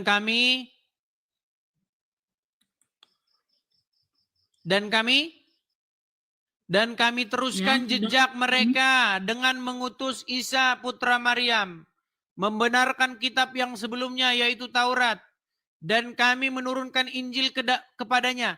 Di dalamnya terdapat petunjuk dan cahaya. Betul? Ya, saya Jadi di dalam percaya Injil terdapat Injil petunjuk dan cahaya, betul nggak? Betul. Kenapa kamu tidak mau beriman kepada kitab Injil? Saya beriman, Bang. Coba definisi iman itu apa? Percaya kan? Ya udah Iya. percaya. Apa yang kamu percaya dalam kitab Injil? Di dalam Injil, jangan kamu berdusta, jangan berbohong. Katakan iya jika iya, katakan tidak jika tidak. Tapi kamu lebih percaya kepada kitab Sahih Bukhari. Boleh berdusta. Ya kan? Kalian ini disuruh beriman kepada kitab sebelum Al-Quran. Tapi malah kalian beriman kepada kitab sesudah Al-Quran. Namanya kitab Bukhari. Yang di dalamnya Bukan terdapat, beriman, tapi lebih waduh. tepatnya kita Malah mengambil kalian lebih percaya pelajaran kitab dari kitab kitab-kitab karangan tersebut. orang. Loh, inilah Enggak, akibat. karena mereka itu ulama. Karena beliau-beliau itu Loh. ulama, Sahih Bukhari, Muslim Berat itu ini beliau itu teman-teman ya. ulama dan mengikuti ulama itu memang diharuskan karena ada ayat Al-Qur'annya, emang Al-Qur'an yang sudah melegalitaskannya. Baik. Fas'alu ahla dzikri in kuntum la ta'lamun. Baik. Bertanyalah kepada orang yang ahli di bidangnya, kalau kau tidak tahu ya ahli dalam bidang Oke. ilmu agama itu ya ulama. Oke. Berarti Menurut ya wajar Al-Quran, lah siapa yang kalau harus ditanya? Fas'alu ahla dzikri in kuntum la ta'lamun. Orang yang mengetahui di Oke, bidangnya. siapa orang-orang yang mengetahui itu? Ya kalau misalkan dia Ahli kitab. Ahli kitab. Nih, inilah ketika kalian telah mempercayai ulama-ulama kalian. Lihat nih. Tapi kata Rasulullah, kesibukan para lelaki nanti di dalam surga adalah, malu saya ceritakannya. Mau terus? Kesibukan para lelaki yang masuk surga di surga adalah memecah perawan istri-istrinya. Perawan terus. Habis malam pertama, dapatkan perawan istri, selesai, dia perawan lagi. Itu. Serius, Pak. Bagusnya ibu-ibu gak ikut dengar pengajian ini. Ini khusus bapak-bapak. Kata Rasulullah, maaf ini hadisnya Pak. Tolong baca nanti dalam kitab Tamasya ke Surga oleh Syekh Ibnul Qayyim Al-Jauziyah. Oke. Judul asli. Tuh, kitabnya Tamasya ke surga. Inilah kitab sucinya orang Islam sekarang. Apa kitabnya? Tamasya ke surga. Siapa yang mengarangnya? Syekh Ibnul Qayyim Al-Jauziyah. Nih, lihat nih. Nih. Arwah ila biladil afrah. Rasul berkata, Tuh. maaf. Tuh, judul kitabnya apa tadi? Habila bila arfah tadi. Ya kan? Makanya saya bilang, Mbak, kalian ya, yang ada di rumah kalian itu adalah kitab tadi. Kitab fikih, kitab kuning, ya kan? Kitab ini. Kitab karangan-karangan ulama. Sementara Al-Quran menyuruh Ya nggak kalian apa-apa beriman karena kepada beliau kitab mereka itu sebelum ahla Al-Quran. zikri, orang yang paham ilmunya, Bang. Jadi nggak apa-apa karena sudah dilegalitaskan dalam Al-Quran kalau kita itu harus mengikuti ahla zikri atau orang yang berilmu di bidangnya. Oke, siapa itu Jadi nggak orang-orang yang masalah. berilmu? Ulama. Oke. Menurut Al-Quran, kepada siapakah Muhammad harus bertanya? Nih, Muhammad itu disuruh bertanya kepada orang-orang yang terdahulu. Orang-orang yang membaca kitab yang terdahulu. Jika kamu ragu-ragu tentang apa yang kami wahyukan kepadamu, maka tanyakanlah kepada orang-orang yang membaca kitab sebelummu. Betul? Betul. Nah terus kenapa Anda bilang malah bertanya kepada kitab-kitab sesudah Al-Quran? Karena zaman sekarang Nabi Muhammadnya udah ingin meninggal. Waktu Muhammad hidup, Muhammad tanya kepada siapa? Ya kalau menurut pendapat abang. kepada ahli Pendapat kitab, kan? saya, menurut Al-Quran. Ya enggak, tapi saya belum percaya sama abang 100%. Baik, Oleh karena itu coba berikan saya datanya. saya tunjukkan ya. Oke.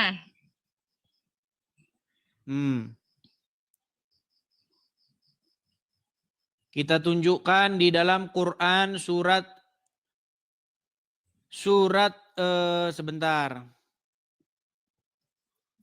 Aduh, surat berapa? Surat Yunus ayat yang keempat 94. Nih. Ayat 4. Surat Yunus Apa? ayat 94. 94. Perhatikan. Oke. Jika engkau Muhammad berada dalam keraguan-raguan tentang apa yang kami turunkan kepada kamu. Muhammad suruh tanya siapa? Adakah suruh tanya Ibnu Katsir? Adakah Muhammad suruh tanya ulama? Adakah Muhammad suruh tanya kiai? Tanya siapa? Tanyakanlah kepada orang yang membaca kitab sebelummu. Siapa? Ahli kitab. Pembaca Taurat dan pembaca Injil. Muhammad saja disuruh mengukurnya dari pembaca kitab Taurat maupun pembaca Injil. Sementara umat muslim sekarang malah tanya kepada Sahih Bukhari. Tapi orang yang tanyakanlah kepada orang yang membaca kitab sebelumnya, yakni ulama Yahudi dan Nasrani yang mempelajari Taurat dan Injil. Iya. Jadi tetap intinya mah nanyanya ke ulama-ulama juga, Bang. Ulama. Kalau konteksnya zaman dulu ulama Yahudi dan Nasrani, konteksnya zaman Sekarang oke saya lah, tanya.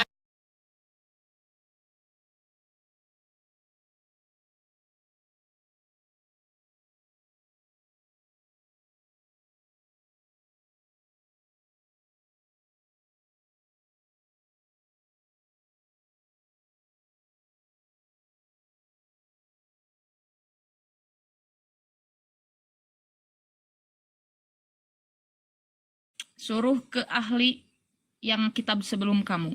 Apa itu? Taurat, Injil, dan Zabur. Taurat dan Injil. Karena di dalamnya terdapat petunjuk dan cahaya, betul? Ya, betul. Nah, sekarang umat muslim adakah mencontoh Muhammad?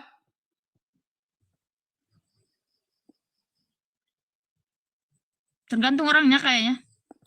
Ada yang iya kan? Loh, kalau Saya kamu belum. zaman sekarang Kalau umat saya belum. muslim malah membenci Yahudi dan Nasrani. Bahkan dan Nasrani. Bahkan mereka dan Nasrani. Bahkan mereka dan Nasrani. Bahkan mereka dan Nasrani. Bahkan mereka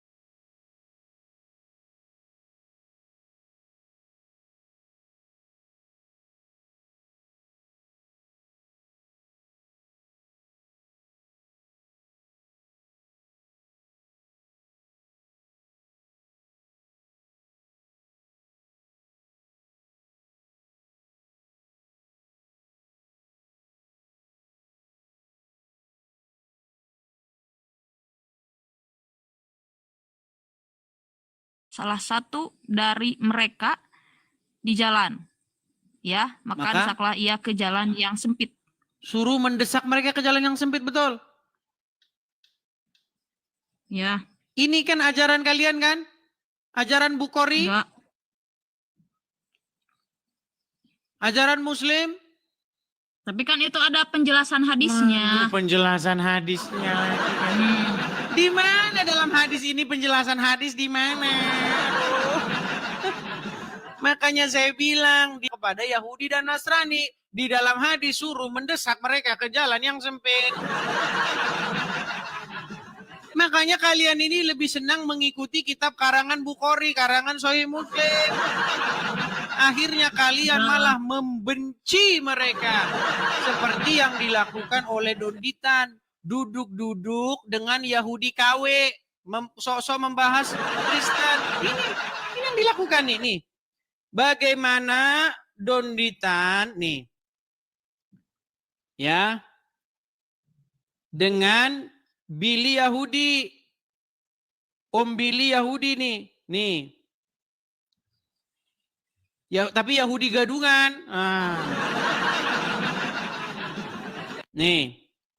Nih ya, saya kasih tunjuk ya. Bagaimana Nabi Muhammad juga kan Bang, Donditan. pernah bermuamalah dengan kaum Yahudi dan Nasrani. Berarti itu boleh bermuamalah sama kaum Yahudi dan Nasrani. Nih, saya kasih contoh Jadi nih. bukan berarti harus membenci. Perhatikan Jadi nih. hadis Ini itu, lihat. Lihat Abang ini. cuma satu yang pahamnya. Tapi kalau semua hadis itu Sebentar. Abang pelajari, pasti akan bisa memahami Islam secara utuh. Baik. Ini Dondi, dia ngobrol di podcast dan mereka duduk bersama seorang yang ngaku-ngaku Yahudi. Ya taruhlah dianggap Yahudi, anggaplah dia Yahudi biar senang. Nah ini orangnya namanya Billy. Ini babak belur terus ini saya bikin kalau diskusi nangis terus ini mewek. Nah, perhatikan apa kata Al-Qur'an? Apa kata Al-Qur'an? Nih. Perhatikan ya. Oke. Nih. Nih, perhatikan. Akan kalian dapati, nih perhatikan ya. Nih, ini ayat Al-Quran. Bentar, blur. Nih, di dalam Al-Quran surat yang kelima, ayat yang 82. Pasti kamu akan dapati orang yang paling keras permusuhannya terhadap orang-orang beriman adalah orang Yahudi dan orang-orang musyrik. Dan pasti akan kamu dapati orang yang paling dekat persahabatannya dengan orang-orang beriman adalah orang-orang yang berkata, sesungguhnya kami adalah orang Nasrani. Menurut Al-Quran, orang yang paling dekat persahabatannya dengan orang yang beriman itu orang yang berkata kami orang Nasrani. Justru paling keras permusuhannya dengan Muslim, dengan orang yang beriman, adalah orang Wahyudi. Lanjutin Bang, itu ada Tapi malah sekarang mereka yang bikin demikian itu podcast karena dengan di orang antara mereka Wahyudi. terdapat para pendeta dan para rahib. Juga apa itu? Lanjutannya yang demikian itu karena di antara mereka terdapat para pendeta dan para rahib, juga karena mereka tidak menyombongkan diri. Betul. Jadi menurut Al-Quran siapa orang yang paling keras permusuhannya dengan orang yang beriman? Quran surat berapa dulu? Saya lihat asbabun Surat nuzulnya yang bagaimana. kelima atau surat Al-Maidah ayat ke-82. Waduh, Muslim tidak mengerti Al-Quran. Oh ya lupa, kalau ngerti Quran pasti nggak Islam lagi.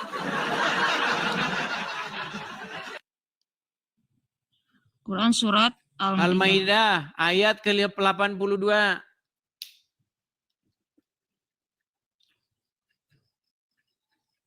Saya justru ngerti Islam, jadi saya masih di agama Islam sampai saat ini. Ngerti Quran tapi berkali-kali ditunjukin ayatnya merasa asing.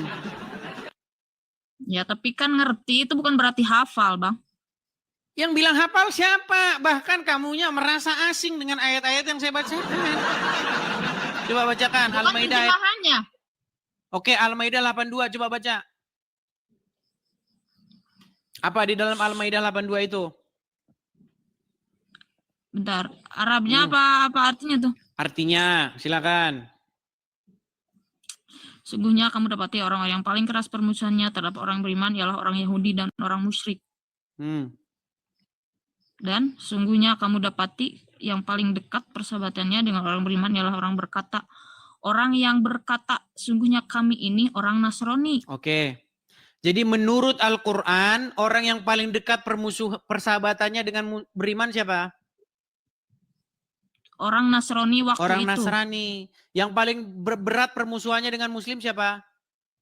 Orang Yahudi waktu itu. Orang Dan Yahudi. sekarang. Tapi karena orang Islam nggak tahu apa-apa, nih ini yang dilakukan orang Islam sekarang. Perhatikan, nih. Tapi ayat Mereka ini berkenaan dengan An-Najasyi dan Loh, teman-temannya. ini. Yang Mereka duduk-duduk Islam bersama hijrah ke dengan negeri Wahyu Najasyi. ini. Nah, Nih, jadi waktu itu Di tuh podcastnya emang orang Don Nasrani di zaman Ditan nih, Raja lihat nih. Najasyi yang ada Dondi di lagi Ethiopia sekarang, duduk-duduk Bang. bersama Wahyu. Dol. Nih, Kasih saya waktu untuk ngomong. Oke. nih. Sesungguhnya orang yang paling dekat persahabatannya yaitu mereka yang berkata kami ini adalah orang Nasrani.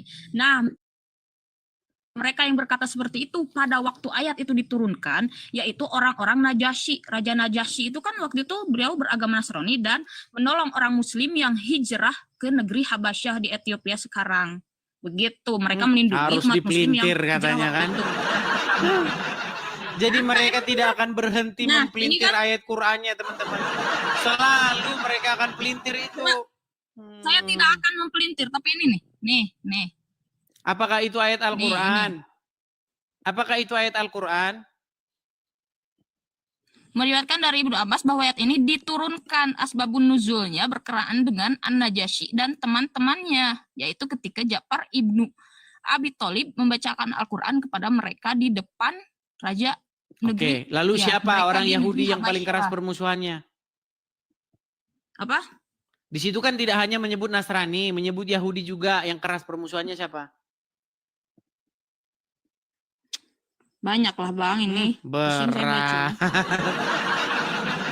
Oke lah, tapi itulah intinya. tapi saya paham. Besok kita akan bahas ke situ. Karena begini, yang menjadi permasalahan besar Al-Quran adalah Al-Quran menyuruh beriman kepada Injil, tapi umat Muslim tidak melaksanakannya. Dan kalau umat Muslim disuruh Saya menuntut melaksanakan, Injil, Bang. Saya melaksanakan. Saya beriman pada Iya. Injil, Taurat dan Zabur. mana Injilnya? Mana Injilnya?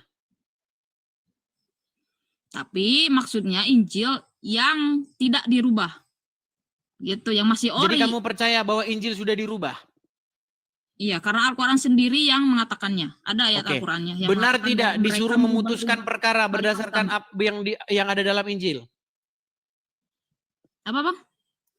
Al-Quran bilang, hendaklah orang-orang pemegang Injil memutuskan perkara berdasarkan apa yang diturunkan di dalamnya, betul? Saya tidak bisa mengatakan betul sebelum ayat. Ya karena kamu tidak tahu Al-Quran. Iya, Bagaimana mungkin Injil palsu tapi di detik yang sama Allah menyuruh memutuskan berdasarkan apa yang ada di situ? Palsunya dari mana? Quran surat berapa? Waduh, kurang berapa terus? Besok lagi. Aduh. Besok lagi. Nanti belajar dulu, jangan kebanyakan. Kalau kebanyakan nanti tumpah. Ya. Tapi kan abang loncat-loncat Apa yang sudah temanya. saya Di sana, kasih di sana, dulu, di sana. dengar, Tinggal satu dengar. tema aja. Apa yang sudah saya kasih dulu itu pelajari dulu. Besok lanjut lagi, oke? Oke, siap Bang. Baik. Baik, saya rasa itu saja ya, Bu Muhammad Nazir Hussein. Semoga Terima kasih udah dikasih Anda kesempatan. mendapat kebenaran. Semoga nanti setelah Anda mempelajari agama Islam, nanti Anda akan mendapati bahwa sebenarnya apa yang selama ini Anda pelajari itu ternyata kacau balau dan nanti Anda akan datang kepada kebenaran yang sejati, yaitu Tuhan Yesus. Karena Yesus berkata, akulah jalan dan kebenaran dan hidup. Oke? Enggak oke sih. Ya, sekarang nggak oke, tapi besok ketika kamu betul-betul mendalami, nanti kamu akan menemukan bahwa kamu sekarang setiap hari minta-minta ditunjukkan jalan yang lurus. Ya kan? Insya Allah enggak. Iya. Apa Ya arti Allah, minta ihdinas jalan. siratal mustaqim? Tunjukilah kami jalan yang lurus. Iya, sampai Itu sekarang orang-orang kalian yang masih diberi minta-minta. Tunjukilah kami jalan yang lurus. Besok, tunjukilah Supaya kami enggak jalan yang murtad, lurus. gitu. Lu iya, Supaya enggak murtad, Bang. lu. Iya kan? Iya, karena Kita kamu selalu belum minta tahu sama jalan yang Allah lurus. supaya kita berada di jalan yang lurus menurut Allah. Kalau sudah gitu. ada di jalan yang lurus, kenapa minta-minta ditunjukkan jalan yang lurus? Karena bisa jadi suatu saat nanti kita nggak lurus lagi atau murtad atau gimana. Maka Kalau supaya Allah seperti itu, menjaga. kalau seperti itu, bukan tunjukkanlah kami jalan yang lurus. Janganlah kami keluarkan dari jalan yang lurus itu. Tapi karena tunjukkanlah kami ke jalan yang lurus, berarti kamu belum tahu jalan yang lurus. Nah, di dalam Injil apa yang Yesus katakan? Akulah jalan dan kebenaran. Ya, Ya, terserah itu agama abang, keyakinan abang. Saya nggak mau maksa juga, tapi saya Loh. di sini cuma buat klarifikasi aja. Bagaimana begini? Coba Muhammad Nazir, apakah kamu mengikuti Muhammad? Ya, Apakah Muhammad masih kamu doakan? bukan doakan itu bang, sholawat. Iya, apa sholawat itu? Allahumma sholli ala Muhammad, betul? Ya, Apa artinya? ya Allah berikanlah rahmat dan kasih sayangmu kepada Nabi Muhammad. Ya Allah berikanlah keselamatan atas Muhammad, betul? Limpahkanlah keselamatan kepada Muhammad dan keturunannya, betul nggak? Betul. Berarti Muhammad masih kamu doakan biar selamat, betul? Betul, karena itu perintah Allah. Kalau Iya, Allah nggak merintah satu-satunya begitu, Nabi saya yang nggak masih mau. minta-minta didoakan cuma Muhammad. Tidak ada Nabi yang minta-minta didoakan biar selamat, cuman Muhammad Beliau doang. meminta didoakan, tapi atas perintah Allah semua umat muslim harus bersolawat. Oke, sekarang saya tanya, apakah Allah sudah menyelamatkan Muhammad? Gimana pertanyaannya? Apakah Allah sudah memberikan keselamatan kepada Muhammad? Sudah. Kalau sudah, kenapa minta-minta sama Allah supaya memberikan keselamatan kepada Muhammad? Jadi supaya ditambah derajatnya di surga sama Allah. Kurang, keselamatan dari Allah Supaya kurang. ditambah kesempurnaannya. Ya kan derajat dan kesempurnaan dari Allah itu tidak terbatas. Jadi ya Gini loh. itu konteks yang saya pahami. Jadi abang tidak Allahumma termaksa dan sholli memberi ala opini. Muhammad, betul. Ya Allah berikanlah keselamatan atas Muhammad, betul. Bukan keselamatan, sholli itu rahmat, kasih sayang Allah selalu tercurah sama Nabi Muhammad. Iya, artinya kamu minta supaya Allah mencurahkan keselamatan kepada Muhammad. Rahmat dan keselamatannya, betul. Enggak, bukan keselamatan artinya, rahmat itu kasih sayang. Oke lah, ya ikutilah maksud kamu, saya ikutilah. Artinya kamu meminta sama Allah supaya merahmati Muhammad, betul? Ya, menambah-nambah. Iya. Ya, berarti intinya kamu masih meminta-minta supaya Allah merahmati Muhammad. Iya, kalau misalkan saya meminta-minta, menurut abang ada sisi nggak logisnya? Loh, katanya Muhammad sudah dirahmati, tapi masih minta dirahmati lagi. Katanya Muhammad sudah ada di arsinya Allah. Tapi ini pertanyaan ledekan ya, gini. Banyak para pendebat muslim, polemikus muslim itu sering mengejek. Ini saya balikin. Teman-teman ya, silakan ini teman-teman direkam karena ini bagus ya. Nih, coba. Muhammad Nazir, Mbak Muhammad Nazir. Apakah Muhammad itu kekasihnya Allah? Ya. Siapa yang mencabut nyawa Muhammad? Malaikat Israel atas perintah Allah. Oke, berarti Allah mencabut nyawa Muhammad? Secara tidak langsung. Oke, berarti Allah mencabut nyawa kekasihnya sendiri? Ya. Nah, perhatikan, nih. Perhatikan, ini kan Muslim sering ledekin. Siapa yang nyabut nyawa Maryam? Tuhan. Terus Yesus Tuhan, iya. Berarti Tuhan nyabut nyawa ibunya sendiri. Nah, ini saya balikin ke Muslim ya. Saya balikin ke Muslim. Nih, perhatikan. Perhatikan ya. Ya. Sabar. Ya saya sabar bang, saya nggak kesurupan kok kayak yang bilang abang. Baik ya. Nih perhatikan. Saya akan nih ya. Tadi Anda mengatakan bagaimana?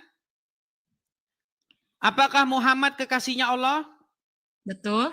Sangat betul. Apakah Allah mencabut nyawa Muhammad? Secara tidak langsung. Berarti Ya, betul. berarti Allah mencabut nyawa kekasihnya sendiri.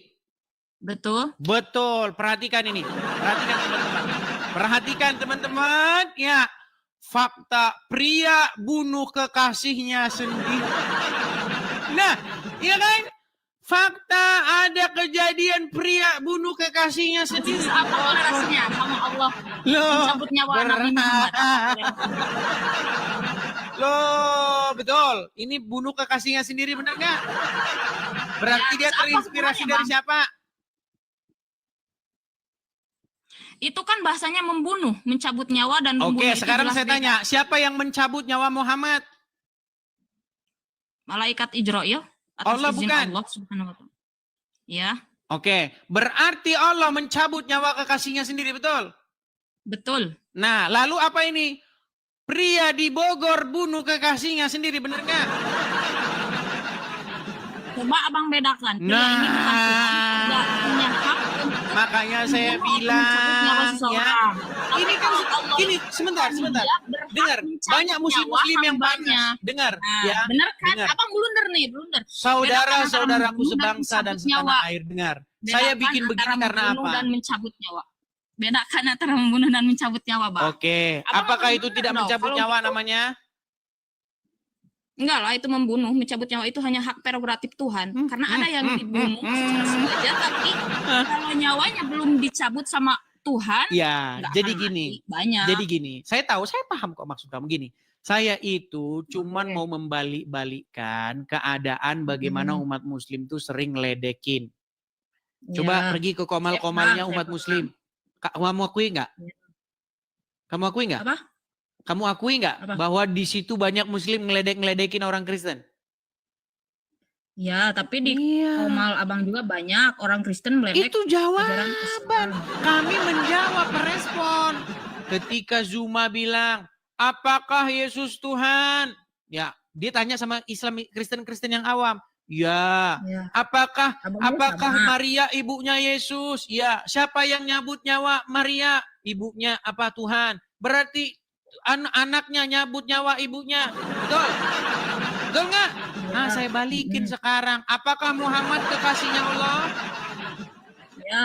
Apakah Allah mencabut nyawa Muhammad? Ya. Nah, persis kejadian seperti di Bogor. Kekasihnya mencabut nyawa kekasihnya sendiri. Oke, beda kolerasi. Kalau Nabi Muhammad itu hamba, wajar dicabut nyawa oleh Tuhannya. Tapi kalau Yesus itu kan dianggap Tuhan. Oke, Jadi saya jawab masa lagi. mencabut nyawa ibunya sendiri? Itu Baik, emang saya jawab beda lagi. kolerasi menurut saya. Tapi Baik, apakah saya jawab. Abang Ini saya jawab. menerima Apakah dengan Muhammad saya itu atau Rob? enggak? Apakah Muhammad itu Rob? Karena saya tahu konteks pertanyaan Abang ini kemana, maka saya jawab bukan. Nah, karena saya tahu kadang-kadang Rob, kadang-kadang bukan. kemana. Iya, Coba secara kaidah bahasa Muhammad itu Rob bukan? konteksnya. Secara kaidah Konteks, bahasa Muhammad itu Rob bukan? Tapi kan Abang menolak terjemahan. Jadi saya Ya sudah, tidak nggak usah berani pakai mengatakan terjemahan. Muhammad itu Rob Jangan kalau diterjemahin. Muhammad itu secara kaidah bahasa Rob bukan? Jangan diterjemahin, bukan. Ya, saya nggak terjemahin. Muhammad itu Rob bukan? Bukan. Bukan. Karena saya tahu pertanyaan Abang ini mau kemana nih terusnya. Saya Kadang-kadang tahu. Rob, Saya tahu. kadang-kadang bukan. Ada saklarnya.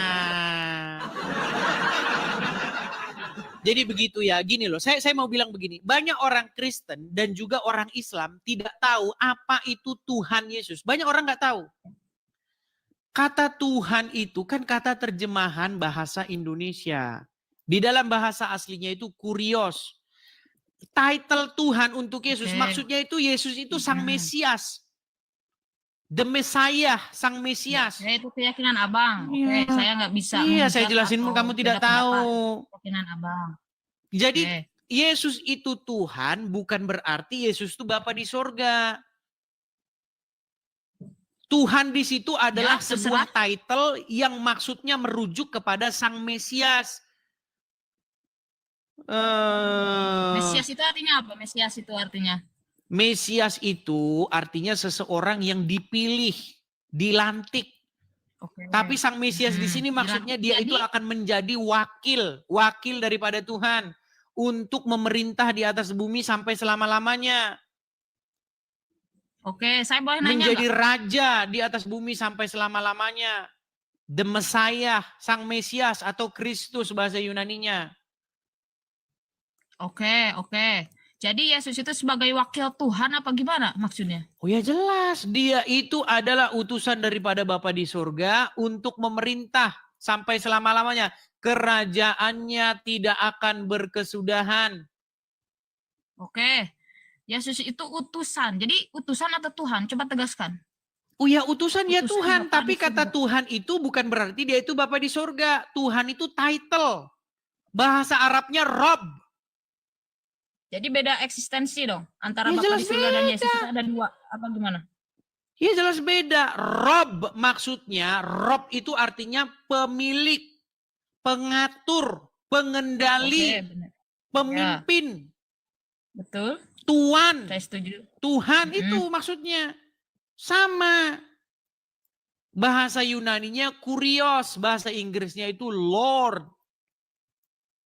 Jika ada negara, ada pemerintahan, ada rakyat, maka kepalanya itu dipanggil sebagai Lord atau Rob bahasa Arabnya atau kurios bahasa Yunaninya, yang artinya yang kepada dia kita menaklukkan diri. Nah, jadi supaya semua orang bertekuk lutut di hadapan Yesus, menaklukkan diri di hadapan Yesus. Nah, dengan cara demikianlah maka Bapa di surga menjadi Tuhan bagi semua orang. Jadi Yesus Jadi itu Tuhannya Tuhan Yesus yang atau Bapa datang di daripada surga? Tuhan. Saya mau penegasan dari Abang. Jadi Tuhannya kan menurut Abang tadi ada dua eksistensi, Yesus dan Bapa Itu di surga. sama seperti ya kan? kalian. Allah itu Rob, Tuhannya mana? tapi Muhammad juga Rob. Artinya Allah mengendalikan umat dengan perantaraan Muhammad. Allah menjadi Rob dengan perantaraannya Muhammad. Bagaimana Allah memimpin? Lewat perantaraan Muhammad. Bagaimana Allah memberi petunjuk? Lewat perantaraan Muhammad. Bagaimana Allah membimbing umat? Lewat perantaraan Muhammad. Makanya Muhammad itu gambarnya Allah di dalam iman kalian. Enggak. Nah, di dalam Muhammad itu iman hanya Kristen, lu gak percaya. Barang siapa Ya, yang Muhammad taat itu kepada menurut Rasul, kepercayaan kami maka Muslim hanya sesungguhnya dia utusan telah Bang. taat kepada Allah, betul? Ya.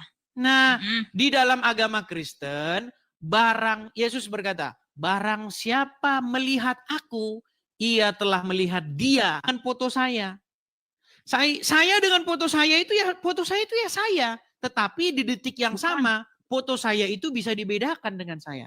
Kalau foto saya dibakar, saya nggak ikut terbakar. Betul. Kalau foto saya diinjak orang, saya tidak ikut terinjak. Foto saya itu cerminan, gambaran atau citra daripada saya. Nah, begitu juga Yesus. Yesus itu juga citra daripada Bapa di sorga. Penyataannya. Tahu nggak penyataannya? Itu masalah maksudnya keyakinan Abang. Kalau keyakinan Abang di dalam itu, iman kalian pun seperti itu. Tapi Muhammad menjadi Mesias palsu. Menghujat. Itu adanya Abang juga melakukan hal yang sama kayak Bang Zuma, Bang Yonatan. Saya hanya meluruskan iman saya. Menurut pandangan iman saya, tidak ada Mesias yang lain. Jangan ada Yesus-Yesus yang lain. Jadi Yesus itu begini kan, Muhammad itu dalam agama Islam itu bukan Tuhan. Dia hanya hamba yang diutus, yang disuruh oleh Allah. Dia itu kalau Rob. Yesus ini kan, dia itu Rob kalian. Tapi diutusan. Jadi saya bingung. Loh, mana dia tuh saya Tuhan paham itu. Yesus pun juga utusan di dalam Bible. Orang yang baca Bible tapi tidak mengaku Yesus utusan, goblok. Iya, baca Bible kalau dia tidak bilang Yesus itu utusan Bapa di surga, goblok. Nah, baca Bible. Nanti dipotong tuh sama orang-orang jadi PT-nya. Gak apa-apa. Karena memang benar yang saya katakan. Dengar ya, gini. Yesus diutus oleh Bapa di sorga untuk apa? Untuk menyelamatkan umat manusia. Supaya barang Oke. siapa yang percaya kepada Yesus Paham. diselamatkan. Supaya barang siapa yang percaya kepada Yesus mendapat beroleh hidup yang kekal. Oke. Apakah umat muslim Oke, percaya itu kepada Yesus? keyakinan Kalian abang, percaya saya kepada nggak Yesus bisa nggak? ganggu gugat, terserah itu. Oke, sekarang saya tanya, apakah kalian percaya kepada Yesus? Saya Percaya? percaya dalam konteks apa dulu? Mengimani atau apa? Sekarang saya tanya, apakah kamu ingin percaya kepada Yesus? Sebagai apa dulu, Bang? Kok sebagai apa? Sebagai anak Allah yang diutus oleh Dia untuk menyelamatkan umat manusia. Kalau konteksnya seperti itu saya nggak percaya Nggak karena percaya. itu ranahnya keyakinan. Abang nggak bisa memaksakan, itu ranah keyakinan. Sama seperti saat saya memaksa abang, apakah kamu percaya bahwa Nabi Muhammad itu utusan Allah? Nah, Oke, sekarang abang jawabnya begini. apa? Sekarang Nggak begini. bisa. Oke, sekarang saya tanya. Ini ada satu banner, ada salah satu poster yang dibuat oleh umat muslim nih. Nih, coba lihat. Oke. Ini bannernya di Cilacap. Ya. Mm-mm. Nah, di sini dikatakan I love Jesus, saya cinta Yesus karena Yesus seorang muslim, betul? Sekarang saya tanya, ini benar ajaran Islam enggak? Nggak tahu kalau dalam ajaran Nggak saya tahu. ada yang Makanya saya mengatakan bilang tadi ada Yesus Muslim hadis itu yang enggak. mengatakan boleh berdusta. Kalau linglung bingung bolong saja. Bukan itu cuma banner, bukan hadis Nabi atau Al-Quran atau Oke, apa. Jadi sekarang saya tanya, di dalam Al-Quran ada hadis Yesus Nabi nggak? yang mengatakan Yesus itu adalah Muslim. Baik, Nah, sekarang saya tanya, di dalam Al-Quran ada Yesus nggak? setahu saya enggak. Iya, harusnya nggak ada. Tapi umat muslim lah yang mengatakan, mengaku-aku bahwa Isa itu Yesus, benar? Menurut saya bukan sih. Isa beda, Yesus beda. Iya, tapi kan kamu sendirian, ulama-ulamamu enggak. Kan menurut keyakinan saya, Yesus itu kan yang diimani oleh abang, ya kan? Oke. Sebagai Tuhan atau utusan Baik. yang disalib itu. Baik, Kalau sekarang Nabi gini. Isa itu diangkat Sekarang ke langit. oke, sekarang kita bicara secara akademis ya, jangan berbicara dogma ya. Oke. Oke. Saya jelaskan tentang Yesus, ya. Yesus itu merupakan kata Yunani dari kosakata yang sesungguhnya bukan bahasa Yunani. Jadi dalam bahasa Yunani itu tertulis Yesus, ya, tapi itu merupakan peyunanian dari bahasa aslinya, yaitu Yeshua. Arti daripada Yeshua adalah Yahweh menyelamatkan. Nah, sekarang saya tanya, Isa secara kata berasal dari bahasa apa? Meninggalkan. Isa. Berasal dari kosakata apa? Sosok Isa berasal dari kosakata apa? Isa adalah nama yang berasal dari bahasa Arab yang merujuk pada Nabi Isa. Nah, makanya saya bilang Isa orang Arab. Orang Arab nggak Isa di situ? Bukan. Nabi Isa itu bukan orang tapi Arab. namanya Arab. Tapi kan karena dalam Al-Quran, nama Isa itu disebut Isa karena Al-Quran turun dalam Nama bahasa aslinya Arab. siapa kalau gitu? Nama Harus aslinya? disesuaikan. Ya, nama aslinya siapa kalau gitu? Bentar dulu, nama asli Isa ya. Bentar. Sabar dulu bang. Saya juga sabar nungguin abang. Silakan.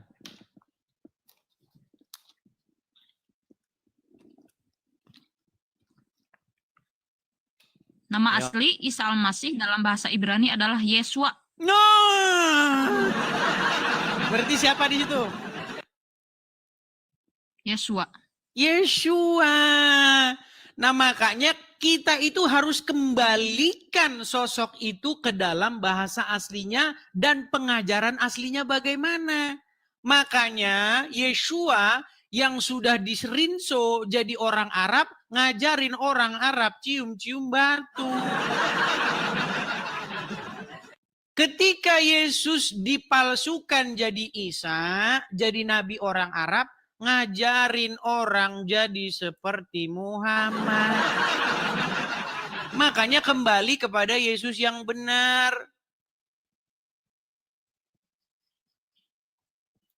Kalau sosok Isa berkata, sesungguhnya aku hanyalah hamba Allah, jadi sembahlah Allah. Karena Isa sudah dirinso jadi orang Arab. Udah digosok, udah jadi rinso dia, udah ini. Kusur. Jadilah kamu versi orang Arab. Suruhlah orang sembah Allah. Orang Arab kan, beliau itu berdakwah Oke, sekarang ke gini. Bani Israel. Pakai logika ya, pakai logika. Gini, Isa Saya dari berbahasa tadi apa? pakai logika. Isa berbahasa apa? Nabi Isa berbahasa apa? Tadi kan nama aslinya Memakai bahasa Yeshua, apa? betul? Yeshua Hamasia, betul? Ya. Hamasia itu title-nya. Nama aslinya itu Yeshua aja. Hamasia itu adalah title yang disematkan kepadanya karena mereka percaya, karena kami percaya bahwa dia itu Hamasyah, sang Mesias itu yang dinanti-nantikan. Nah, dia berbahasa apa? Berbahasa, kalau di sini Wikipedia bahasa Indonesia, Nabi Isa berbahasa Aram. Baik, Yesus berbahasa Aram. Nah, di dalam bahasa Aram tidak pernah ada kata Allah. Bagaimana dia menyuruh menyembah Allah sementara kosakata Allah saja nggak ada. Itu sama saja kamu percaya ada orang Korea, ya, ada orang Korea berbahasa Korea, mari kita makan empe-empe. Dari mana? Ada orang Korea bahasanya empe-empe gimana? Empe-empe itu cuma bahasa kita, orang Indonesia.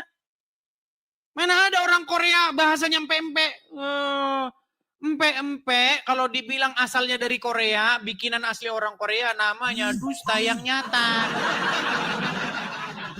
Nah, makanya saya bilang, gini, coba sekarang saya tanya, kalau Isa berbahasa Aram, bagaimanakah logikanya dia menyuruh menyembah Allah? Gimana? Seandainya Isa itu adalah orang Aram, orang Yahudi yang berbahasa Aram. Bahasa Aram itu bahasa Syria, bahasa Aramaik.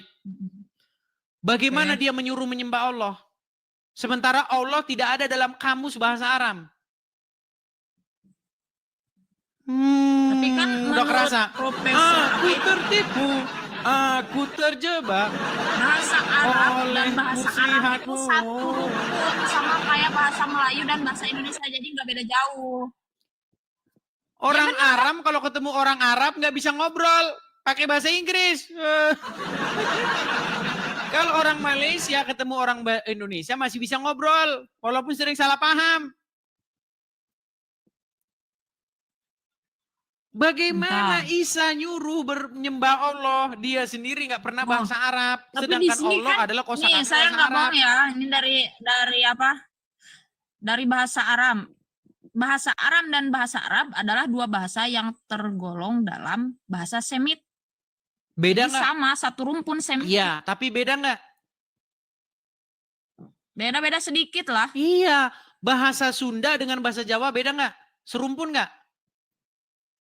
Enggak serumpun. Enggak serumpun, coba ketik di situ. Apakah bahasa Sunda dengan bahasa Jawa serumpun? Coba buka. Ya berarti itu enggak serumpun berarti. Buset. Bahasa Jawa dengan bahasa Sunda itu serumpun. Kalau orang Jawa bilang monggo, orang Sunda bilang mangga. Mangga, Iya, makan hidangannya. Nah, kalau orang Jawa bilang monggo. Mangga gitu. Itu bahasa serumpun. Tapi orang Jawa sama orang Sunda nggak bisa ngobrol terus-terusan. Nanti salah paham. Baku hantam. Karena bahasanya walaupun serumpun tetap beda. Makanya kalau orang Jawa ketemu orang Sunda pakai bahasa Indonesia. Oke. Bahasa Jawa dan Sunda termasuk serumpun. Oke. Serumpun. Begitu juga bahasa Aram dengan bahasa Arab. Serumpun. Tapi beda. Tapi banyak kesamaan. Iya, banyak kesamaan tidak membuat bahasa itu menjadi bahasa yang sama. Contoh, Misalnya orang Sunda dengan orang Jawa. Ya kan? Beda bahasanya. Monggo. Iya. Ada Kalau lah orang yang Sunda sama kesamaannya. matur Kalau nuhunnya gitu Sunda itu kan. kan Kalau Sunda bahasa itu Jawa matur nuhun, matur matur nuhun. suwun. Iya. Ya, dikit lah perbedaannya bang. Iya. Matur nuhun sama Tapi kalau matur orang Jawa suwun. ketemu orang Sunda, dengar. Kalau orang Jawa ketemu orang Sunda, bisa mereka ngobrol pakai bahasa masing-masing. Bisa. Bisa dari mana? Bisa dari mana ini orang ngada-ngada aja? Kagak bisa. Gimana? Jadi bahasa Kalau Sunda orang itu Sunda nggak ngomong perlu sama orang serupa Jawa, segalanya, ngomong tapi apa ada gitu. kesamaan. Begitu juga kalau ada orang Jawa ngomong sama orang Sunda. Allah, ngomong apa gitu.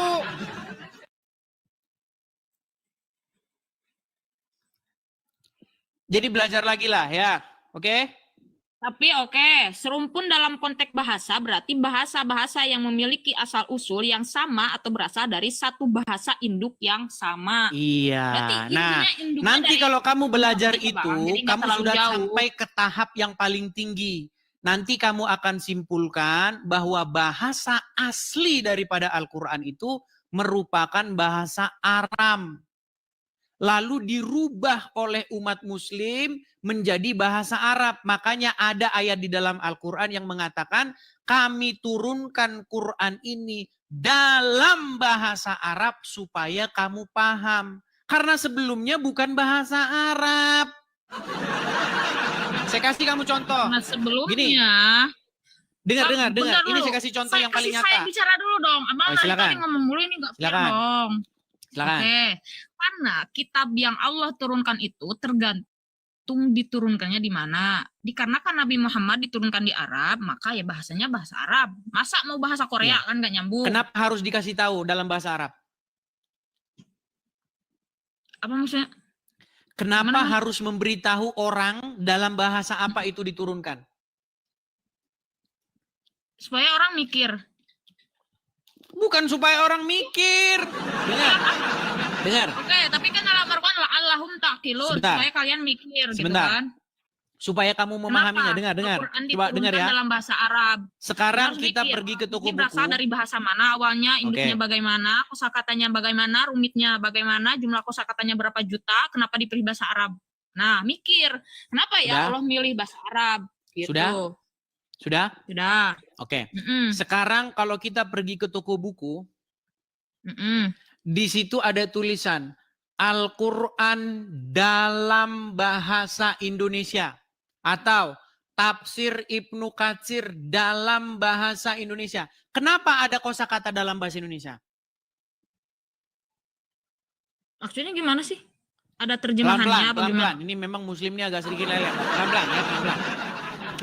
Kita Oke, pergi ke toko terserah. buku. Mm-mm. Di toko Kita buku pergi ke toko ada buku. tulisan Kitab Ibnu Katsir dalam bahasa Indonesia. Coba, Ya. kenapa ada tulisan dalam bahasa Indonesia? Ada Berarti itu kosakata diterjemahkan. pemberitahuan dalam bahasa Indonesia, kenapa? Kenapa ada pemberitahuan bahwa ya Kitab karena itu dalam ada bahasa versi Indonesia. aslinya dalam bahasa selain Indonesia. Nah, karena bahasa aslinya bukan bahasa Indonesia, makanya dikasih tahu dalam bahasa Indonesia karena sudah diterjemahkan. Nah, kosakata atau pemberitahuan bahwa buku ini dalam bahasa ini itu hanya ada di dalam sebuah penerjemahan buku. Contoh, Laskar Pelangi dalam bahasa Inggris, Harry Potter dalam bahasa Indonesia. Karena sumbernya itu sudah beda bahasa. Makanya kita tidak akan pernah menemukan novel Laskar Pelangi dalam bahasa Indonesia. Laskar Pelangi dalam bahasa Indonesia? Bukannya Laskar Pelangi memang bahasa Indonesia? Kabur kan dia? Dia setelah nangkep kabur dia. Iya teman-teman. Jadi coba Anda buka koran, beli koran Sindo, ada nggak koran Sindo ini dalam bahasa Indonesia supaya kamu paham? Nggak mungkin ada. Nggak mungkin ada. Karena Memang dia udah bahasa Indonesia dan aslinya bahasa Indonesia, nggak mungkin dikasih tahu gitu. Tapi ketika saya mengirim kamu sebuah buku dan saya kasih tahu dalam bahasa ini, itu menjadi indikasi kuat bahwa telah terjadi penerjemahan. Contoh, saya kirim kamu novel Harry Potter, bahasanya Inggris. Kamu bales sama saya, bro, gua nggak ngerti bro. Saya kirim lagi. Gua kirimin lo Harry Potter yang dalam bahasa Indonesia biar kamu paham. Nah, jadi kosakata dalam bahasa ini itu hanya ditemukan di dalam buku yang telah diterjemahkan.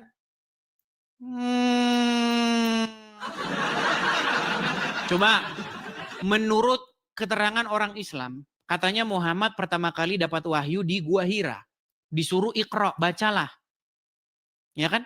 Bacalah dengan menyebut nama Tuhan dan seterusnya dan seterusnya. Udah bahasa Arab.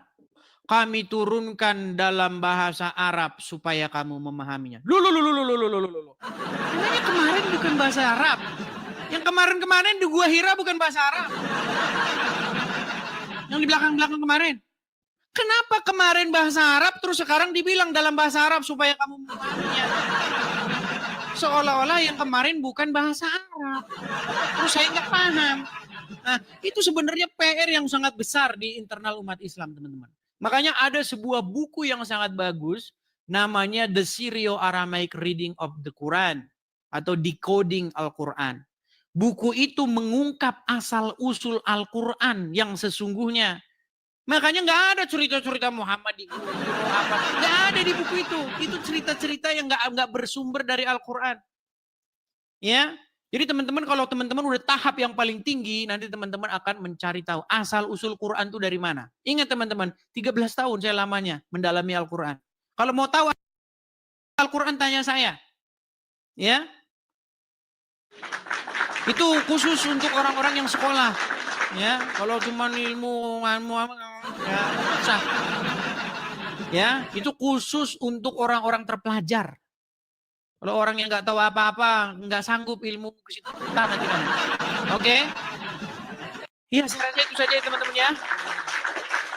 Kita sudah mau jam 11 lewat 17 teman-teman ya. Udah hampir jam 12 malam, apalagi yang bagian Indonesia Timur, Indonesia Tengah mungkin udah pada tidur.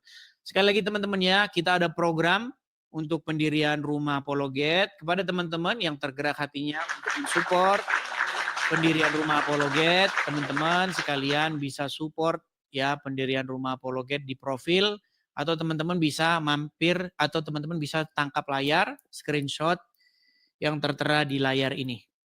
Silakan teman-teman yang punya berkat berlebih, ya teman-teman yang hidupnya berkelimpahan, teman-teman bisa support saya di sini teman-teman. Screenshot, tangkap layarnya, atau teman-teman juga bisa melihat di profil saya ya teman-teman ya.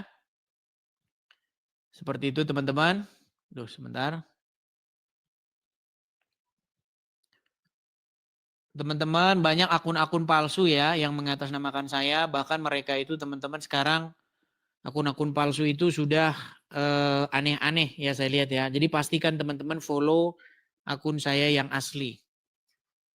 Sekali lagi ya teman-teman ya, silakan teman-teman memfollow akun saya yang asli. Baik di TikTok, baik di YouTube ya. Teman-teman silakan follow akun saya yang asli. Nah, akun saya yang asli yang ada di YouTube itu teman-teman silakan ya. Teman-teman bisa mencari akun saya di YouTube dengan cara bagaimana teman-teman. Nih ya teman-teman ya, saya kasih contoh ya. Saya kasih contoh misalnya, saya balikin dulu nih ya, saya balikkan. Nih, teman-teman ya, nih saya kasih contoh.